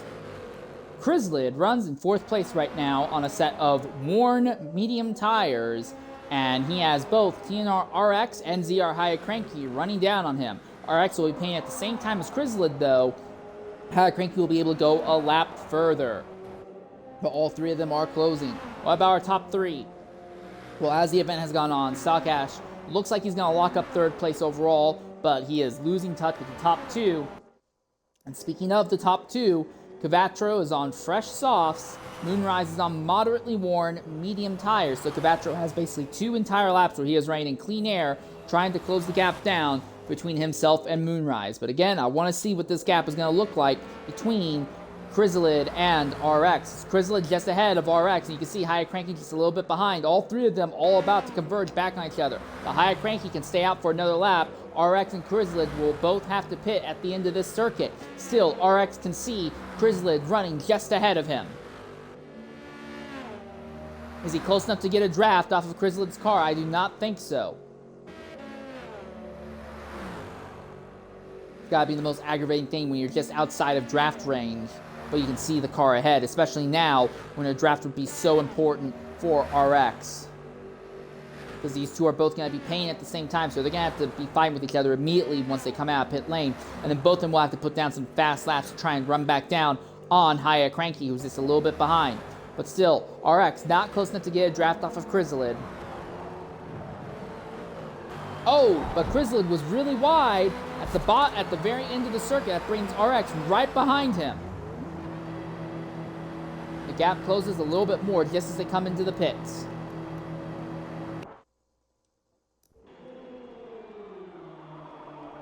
Meanwhile, at the head of the field, it is still F1R Moonrise.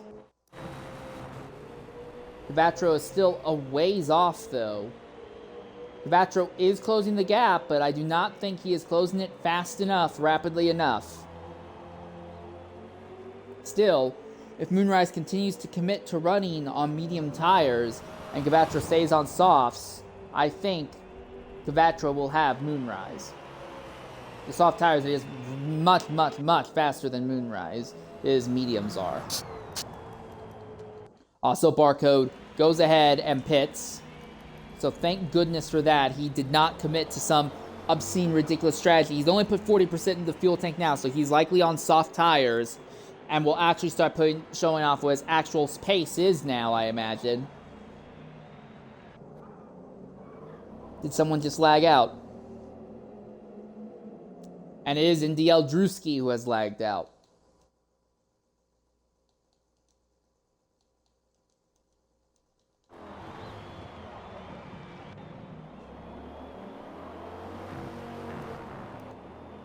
So now we'll finally get a chance to see what Barcode's actual pace is.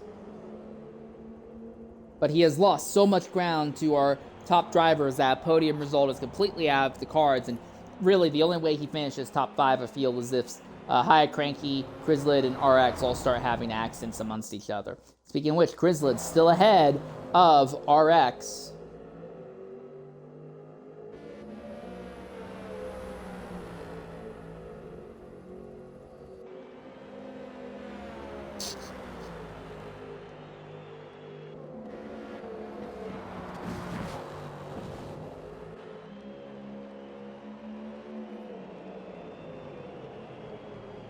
I think RX is faster than Crislid, but now that they are even on tires, it's going to be a lot harder to make an overtake, especially considering that the Chevy is just so bloody fast in a straight line. RX basically is going to need Crislid to have a big mistake, a big accident, slide off circuit somewhere if he wants to power by.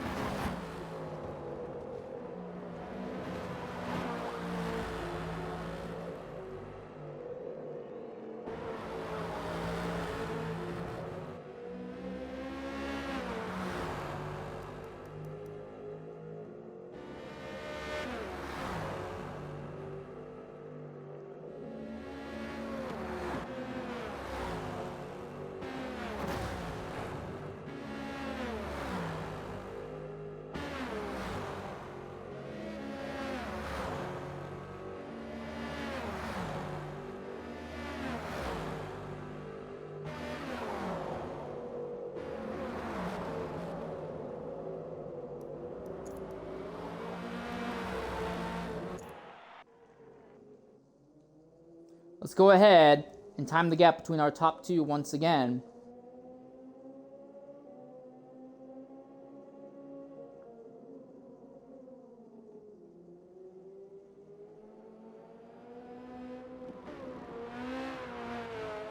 $1,001, $1,002, $1,003, $1,004, $1,005, $1,006, $1,007, $1,008, $1,009, $1,010, $1,011, $1,012, $1,013. Yeah, while Kvatro is still closing on Moonrise, he has lost a lot of his pace now, so that is most definitely not happening. Moonrise has this by default. For whatever reason, I don't know if Kvatro's gone off circuit and I missed it or what, but Moonrise has this win locked up, and basically I would argue that our top 3 positions are all guaranteed to finish where they are running right now on track.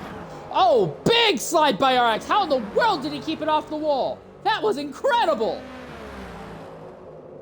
That was fantastic.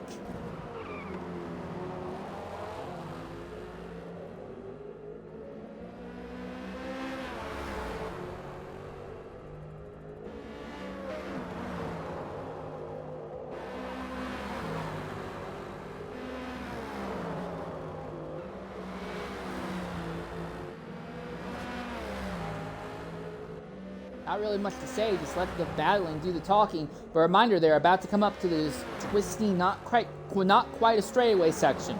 where ideally you do not want to go side by side through under any circumstances. And this duo, along with High Cranky, had gone 3 wide, and in the process, RX was shoved into the dirt, lost time, and then Crizzled's overshot just a few seconds later and lost even more time. So these two have history in this section of the circuit. But now that RX is the aggressor here, I imagine he's going to be a little bit more relaxed and reserved right now.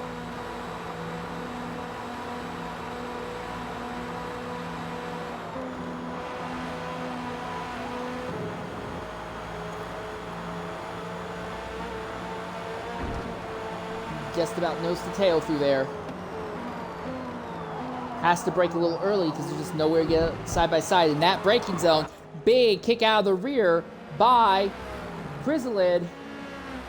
RX is still behind. Does he go for a big dive into the carousel? No, but Crizzled slid off the carousel and RX is through.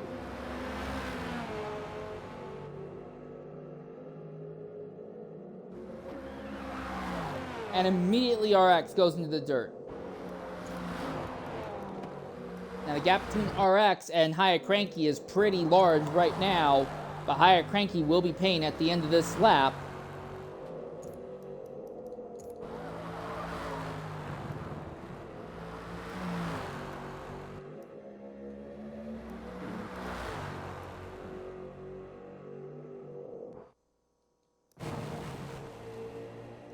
The gap between Cvatro and Moonrise continues to close gradually.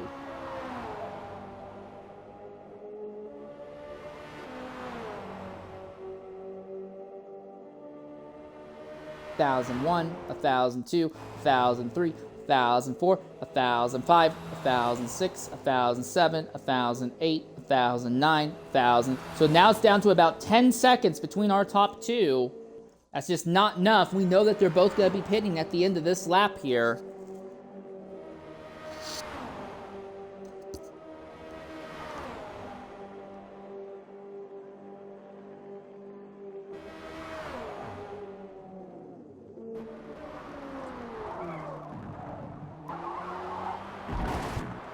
Here it comes, into the pits. Although Moonrise is all sorts of sideways and bleeds off a huge chunk of time.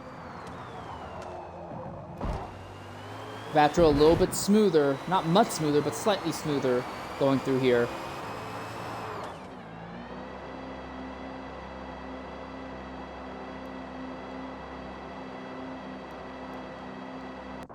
What about Crizzled and RX? RX has the position. Is Crizzled close enough to get a draft off of that Mercedes and fight with him again coming down the end of the straightaway? I think he's just close enough. I think the Chevy has enough top end and might be close enough to get a bit of a draft.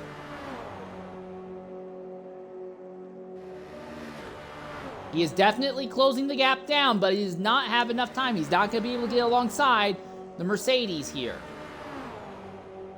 Stock Ash pitted, High Cranky is pitted. We knew that was going to happen. How far behind this duo is High Cranky going to be? Is he even going to be behind this duo? Stock Ash already out of the pits.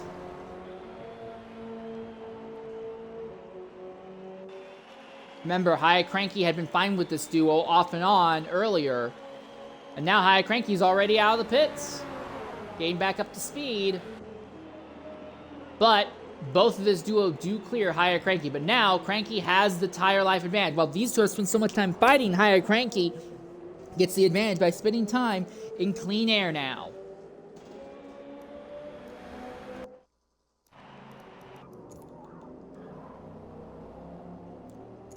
Barcode's the other sort of wild card. He is on soft tires finally. And might have something for High Cranky, Crizzled, and RX. Might. It's a big if. He'll have to pit at the end of this lap.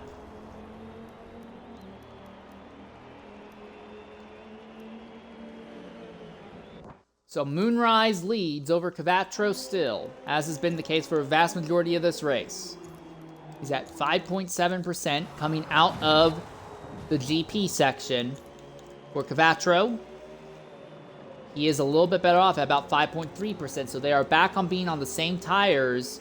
I imagine they're both riding softs right now. And then Stock Ash, while he's just about completely out of contention, is worth talking about. Same tire life right now, by the looks of it.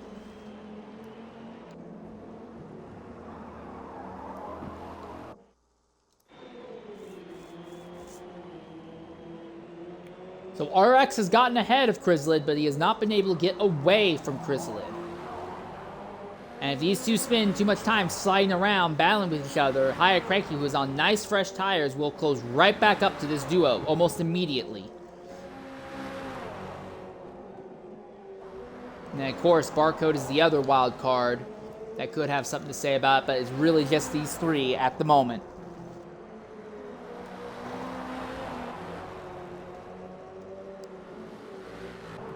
Still have about a quarter of this stint to go. If you want to see more Nurburgring Nordschleife GT3 racing, don't you worry. Probably about 30 minutes after this one's over, we will be coming back with Stint 2 here at Nurburgring Nordschleife.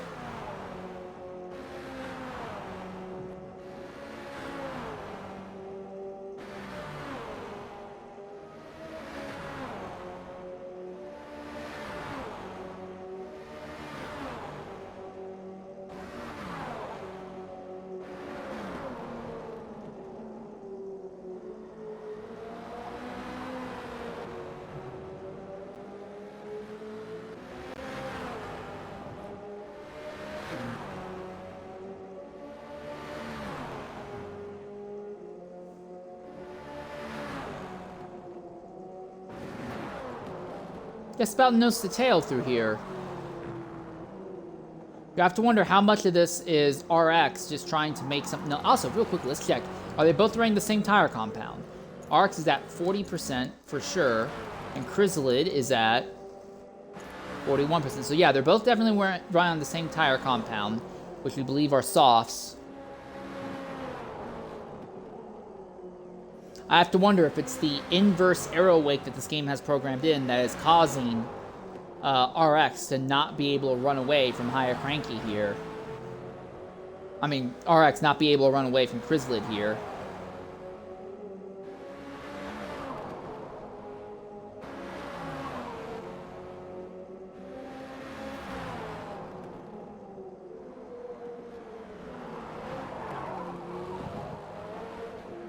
This is the most active battle on track, really the only battle on track right now.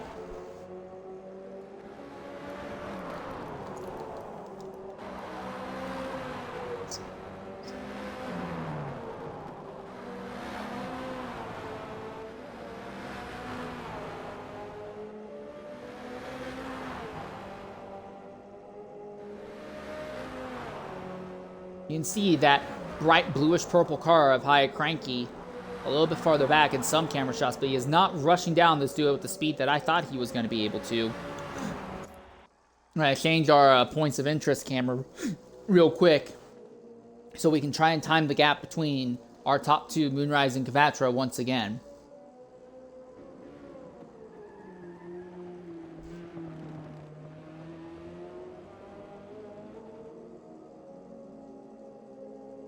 Thousand 1,002, 1,003, 1,004, 1,005, 1,006, 1,007, 1,008, 1,009, 1,010. So yeah, it still is hanging out at about the 10-second mark.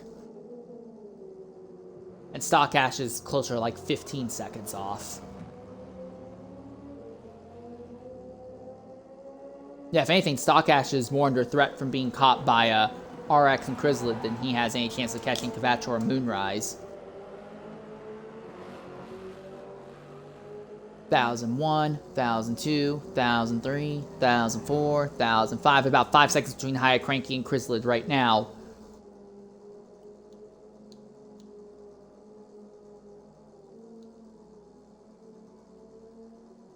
Boy, that is a big gap of clear air there.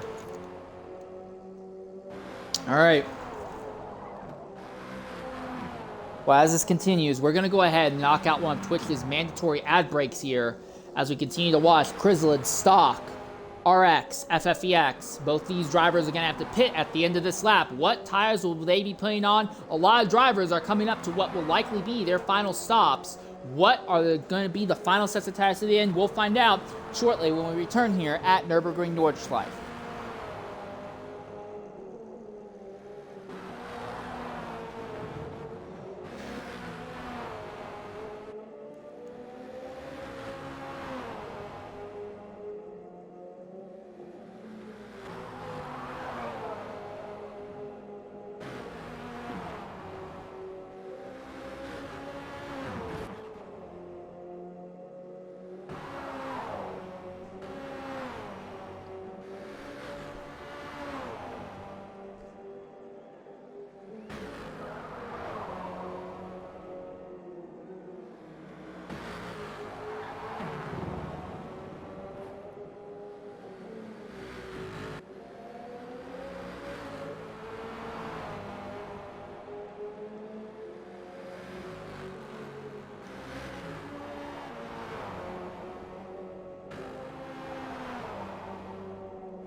All right, ladies and gentlemen, welcome back to Nurburgring Nordschleife. RX and Chrysalid pitting just as we anticipated. We will see Haya Cranky shoot by them both and go back up a position. Barcode is making a stop as well. Barcode may have to put on medium tires. I believe we have about 3 minutes left.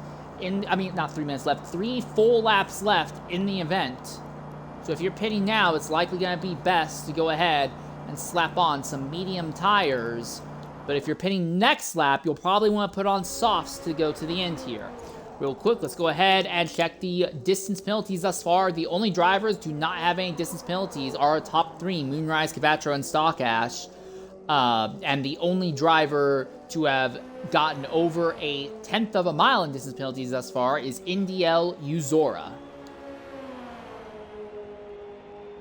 Moonrise qualified on the pole, had to deal with Cavatro and Stock Ash harassing him for the first about 3 laps or so. Yeah, about first 2 laps and a good chunk of the 3rd lap, but then they caught RX and Barcode, who were on alternate tire strategies, held them up. Moonrise, very aggressive, forced his way by immediately. Cavatro and Stock Ash were not nearly as aggressive. Cavatro actually went off circuit trying to deal with traffic. And in the process, that has basically given Moonrise a gigantic advantage, an advantage that Moonrise has basically been nursing throughout the entire event thus far today. And Stock Ash has just finally earned his first distance penalty. So Moonrise trying to bring the Chevy home its first stint victory of the season.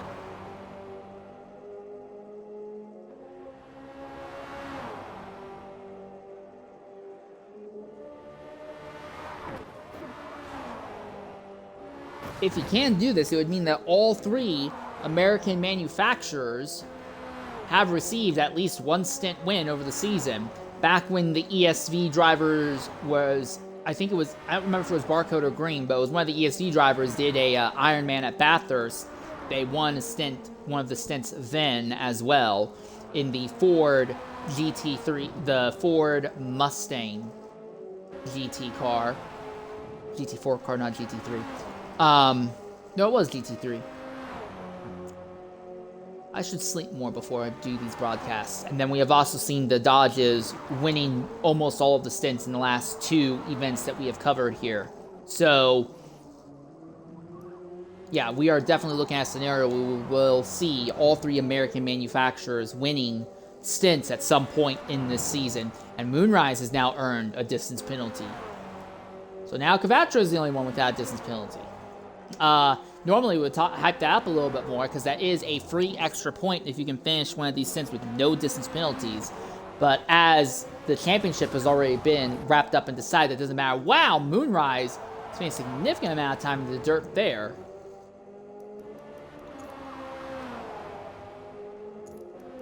$45% tires for Moonrise and for Cavatro. 41. It seems like the tire advantage continues to go more and more towards Cavatro as this goes on. But still, the fact is that it's not like you're going to get a free extra lap. The lap length is so long here, you can't rely on that to give you anything extra. Rushing downhill now.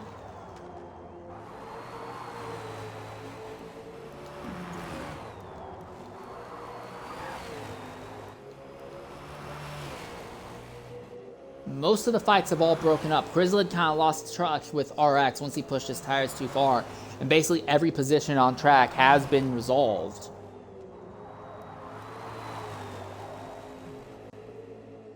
Looks to me like it's just going to come down to what the gap will be between Moonrise and Cavatro. We know they're both going to be paying at the end of this lap. We assume they'll throw on soft tires to the end. We assume.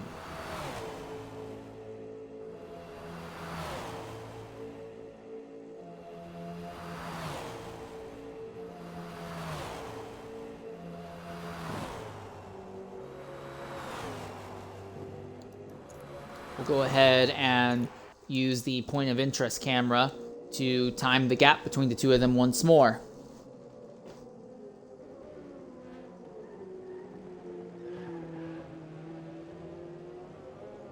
$1,001, $1,002, $1,003, $1,004, $1,005, $1,006, $1,007, $1,008, $1,009. That's about 10 seconds still. It seems like that gap has stabilized at 10 seconds and is not really closing at all.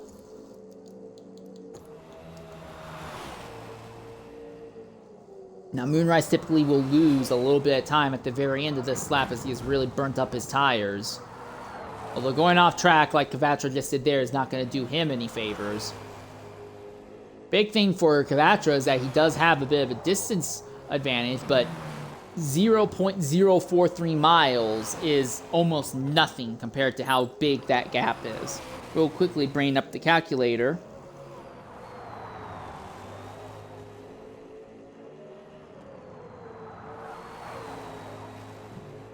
That is... no. That was the wrong thing I hit. That would be a 227-foot difference in Cavatro's favor. Assuming that the those penalties do not change in these final 20 minutes here.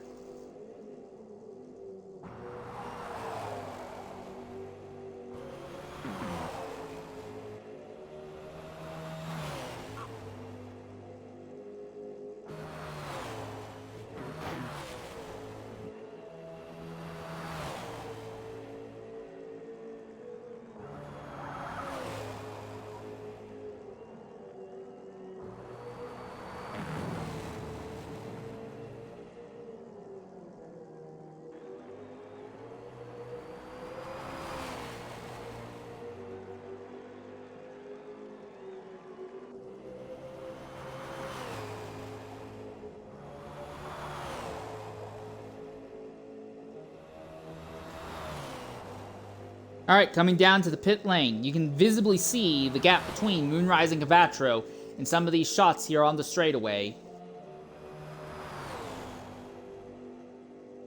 Big thing is that the Chevy does have some great straightaway speed, so it should be able to manage or actually slightly increase the gap between the two of them down the straight here. Basically, every position on track, for the moment at least, seems to have been resolved. As our leaders are rushing down to what will likely be their final stop. This will be the interesting thing. A lap is taking a little bit less than 8 minutes here, so they're going to be doing 2 full laps and then part of a third to the end here. So if it comes down to these drivers all throwing on soft tires, Cavatro has been managing his softs a little bit better than Moonrise, and those extra fractions of a lap at the very end could bring Cavatro right back up to Moonrise's rear wing. And if distance penalties do not change, there is a top possibility that Cavatro may steal this stint victory off the back of penalty countback. Our top 3 are all in the pits. High Cranky will be coming into the pits, but RX and Chrysalid, they pitted earlier. We believe that they are running on medium tires. They are not likely going to stop again to the end of this event. Same thing with Barcode, who is a little bit farther back and is actually slowly running down on Chrysalid.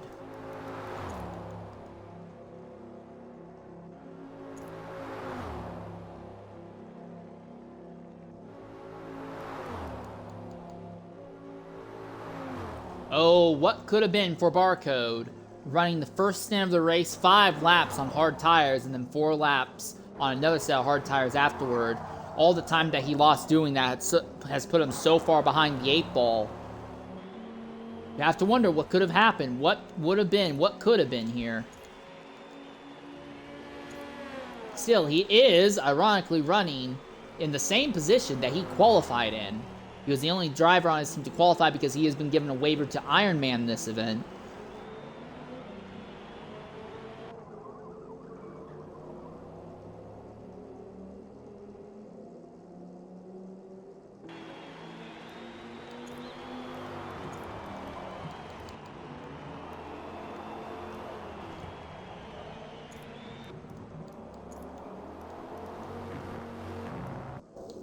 So after pitting, High Cranky has ended up ahead of Chrysalid still. So that seems to be over. But RX is up the road from Cranky. Does Cranky have anything for RX on the run to the end here? RX is on harder tires that already have some wear on them. But RX has a very, very small advantage when it comes to distance penalties. How much of an advantage? You do the math. About 21 feet worth in RX's favor. Which would mean that if they end up finishing side by side with Cranky just barely ahead and RX having his nose under Cranky's rear wing, that would likely be enough for RX to hold 4th place over High Cranky.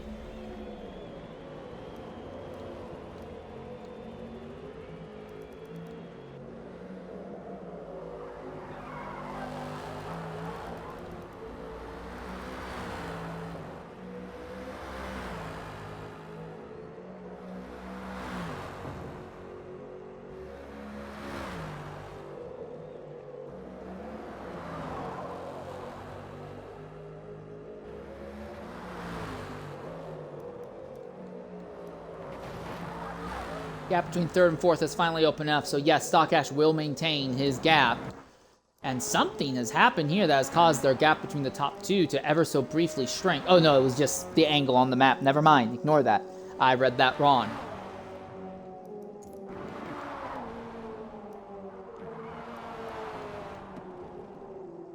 Gonna try and time the gap between these two once again here.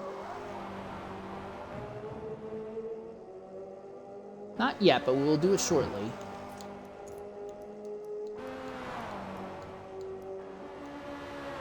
Barcode's just about caught Chrysalid, so that will be another fight that we'll need to watch.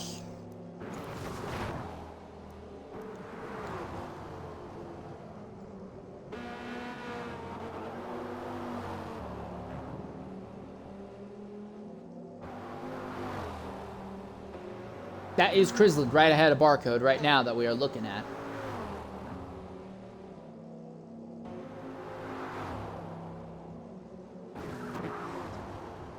Up the hill, round the bend.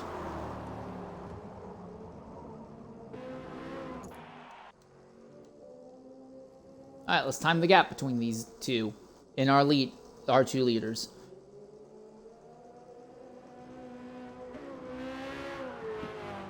$1,001, $1,002, $1,003, $1,004, $1,005, $1,006, $1,007, $1,008, $1,009. Yeah, so it's still hanging out at about 9 seconds right now.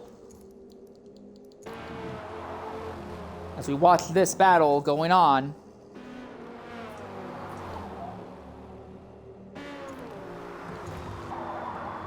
Right on board with Barcode as he follows behind Chrysalid here. We're going to take the last of the Twitch-mandated ad breaks here, and when we come back, we'll stick with you to the end of this stint here. We'll be back momentarily here at Nurburgring Nordschleife for the race to the end.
Well, ladies and gentlemen, welcome back here at Nurburgring Nordschleife. While we were away, going into the carousel, Chrysalid completely missed the exit, slid off of the carousel, and it let Barcode pull up alongside. There was a bit of a drag race, but Barcode had superior traction and cleared Chrysalid with basically no issue whatsoever. So Barcode has moved up into 6th position. They are still a long way out from Haya Cranky and RX.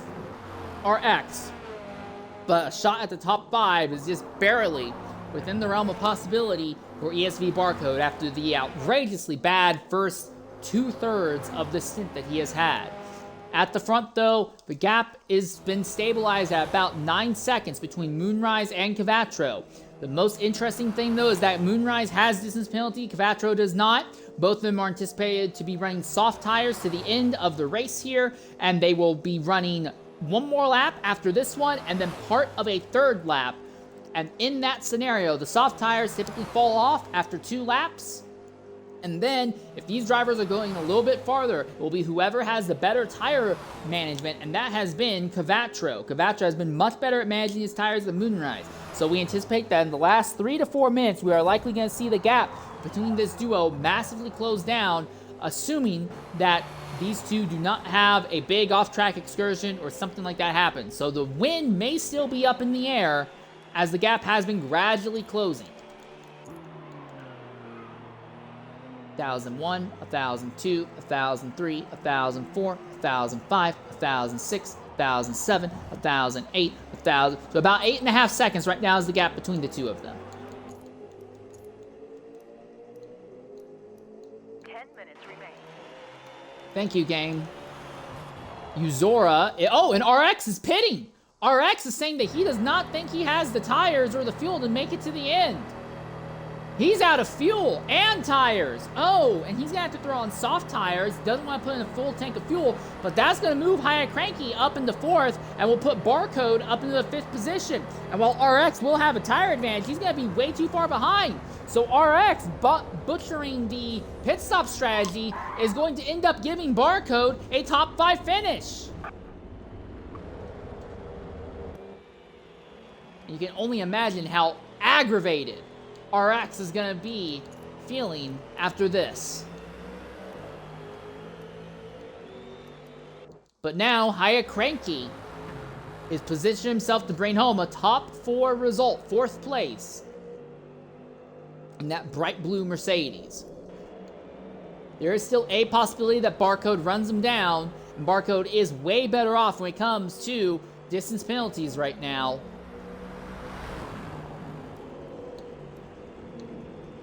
I don't think there's any way that RX catches Barcode. He might be able to catch Chrysalid, because Chrysalid's been doing really bad when his tires fall off.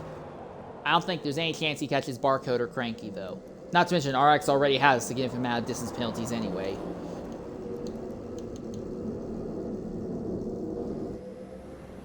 So this will be the last full lap around for our field here.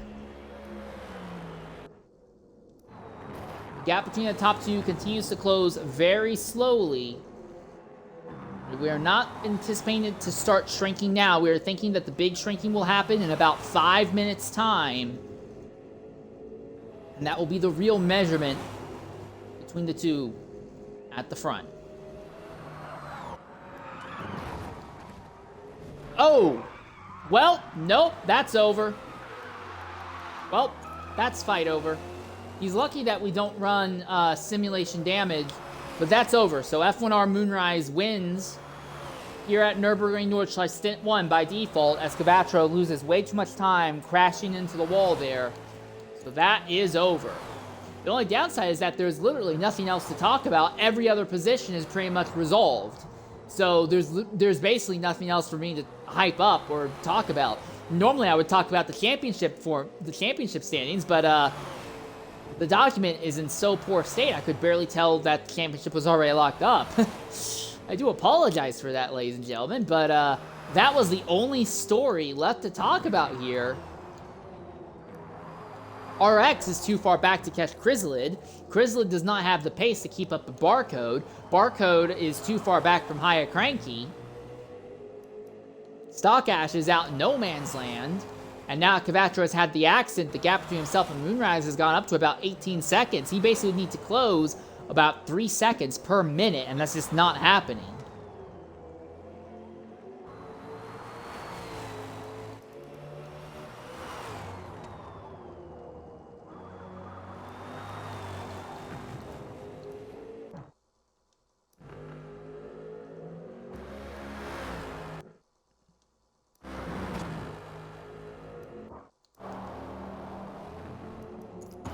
We'll ride on board with Barcode for a little bit.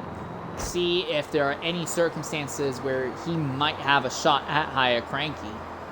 He can very briefly see Chrysalid behind him in a handful of shots on board here.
About 5% tire life difference right now between our top two. But again, the gap has now opened up to something closer to 20 seconds. There's just not enough time for Cvatro to run down Moonrise, even once Moonrise deals with massive tire fall. Because again, it's not like Cvatro is going to be on perfectly clean tires running down Moonrise like what we saw Moonrise doing to Barcode much earlier in the event. It will just be a very slight difference. And as long as Moonrise doesn't slide off into the dirt, it's over.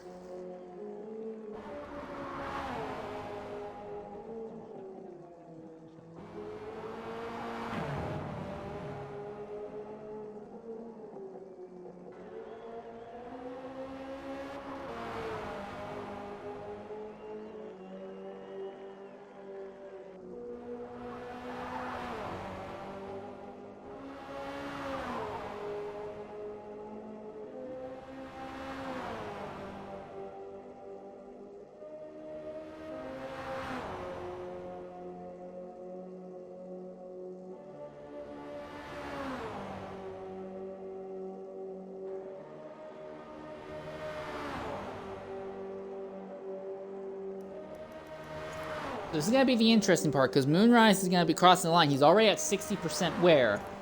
I think he's only going to have enough time to get through the GP section. And maybe the first 2 or 3 corners of Nordschleife proper. So Moonrise is going to be dealing with very heavily worn tires here. As you can see, he's not pitting. And as he comes across the line, 61% tires. You look at Cvatro, who's got a tire advantage in life in about 4% or so. Just look at the gap right now here. 2001, 2002, 2003, 2004, 2005, 2006, 2007, 2008, 2009, 2010, 2011, 1,012, 1,013, 1,014, 1,015, 1,016, 1,017. Yeah, it's up to 17 seconds. So it really just comes down to, does Moonrise go off here with that extremely worn out set of tires? And it's not like it's just one corner that's burnt up. All four corners have significant amounts of wear right now, pushing the tires much farther than he has at any point in the event today. Mind you, that applies to most of the field, but the majority of the field has not really had to worry about it at the very end. There is a possibility, though, we see RX catching Chrysalid, though. We'll keep an eye on that, but I don't think it's going to happen. Or maybe it does. Nah, it's only 70 seconds left. That's not happening. Moonrise just needs to keep it on circuit, keep it on track. He can afford to bleed off time. He has plenty of time to bleed off. He just cannot afford to go off circuit, and he can lock up what will be the first stint victory for Chevrolet in this entire season. While it won't be a flag-to-flag victory, it will be pretty much the closest thing you can get to it with how this series plays out. 40 seconds now.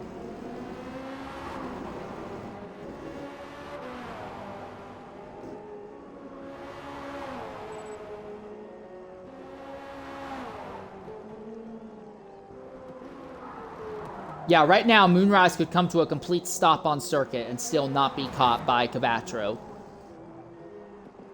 So it is over.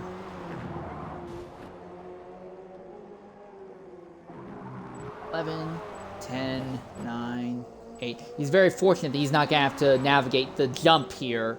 I would hate to imagine trying to navigate that jump with burnt out tires like what he has.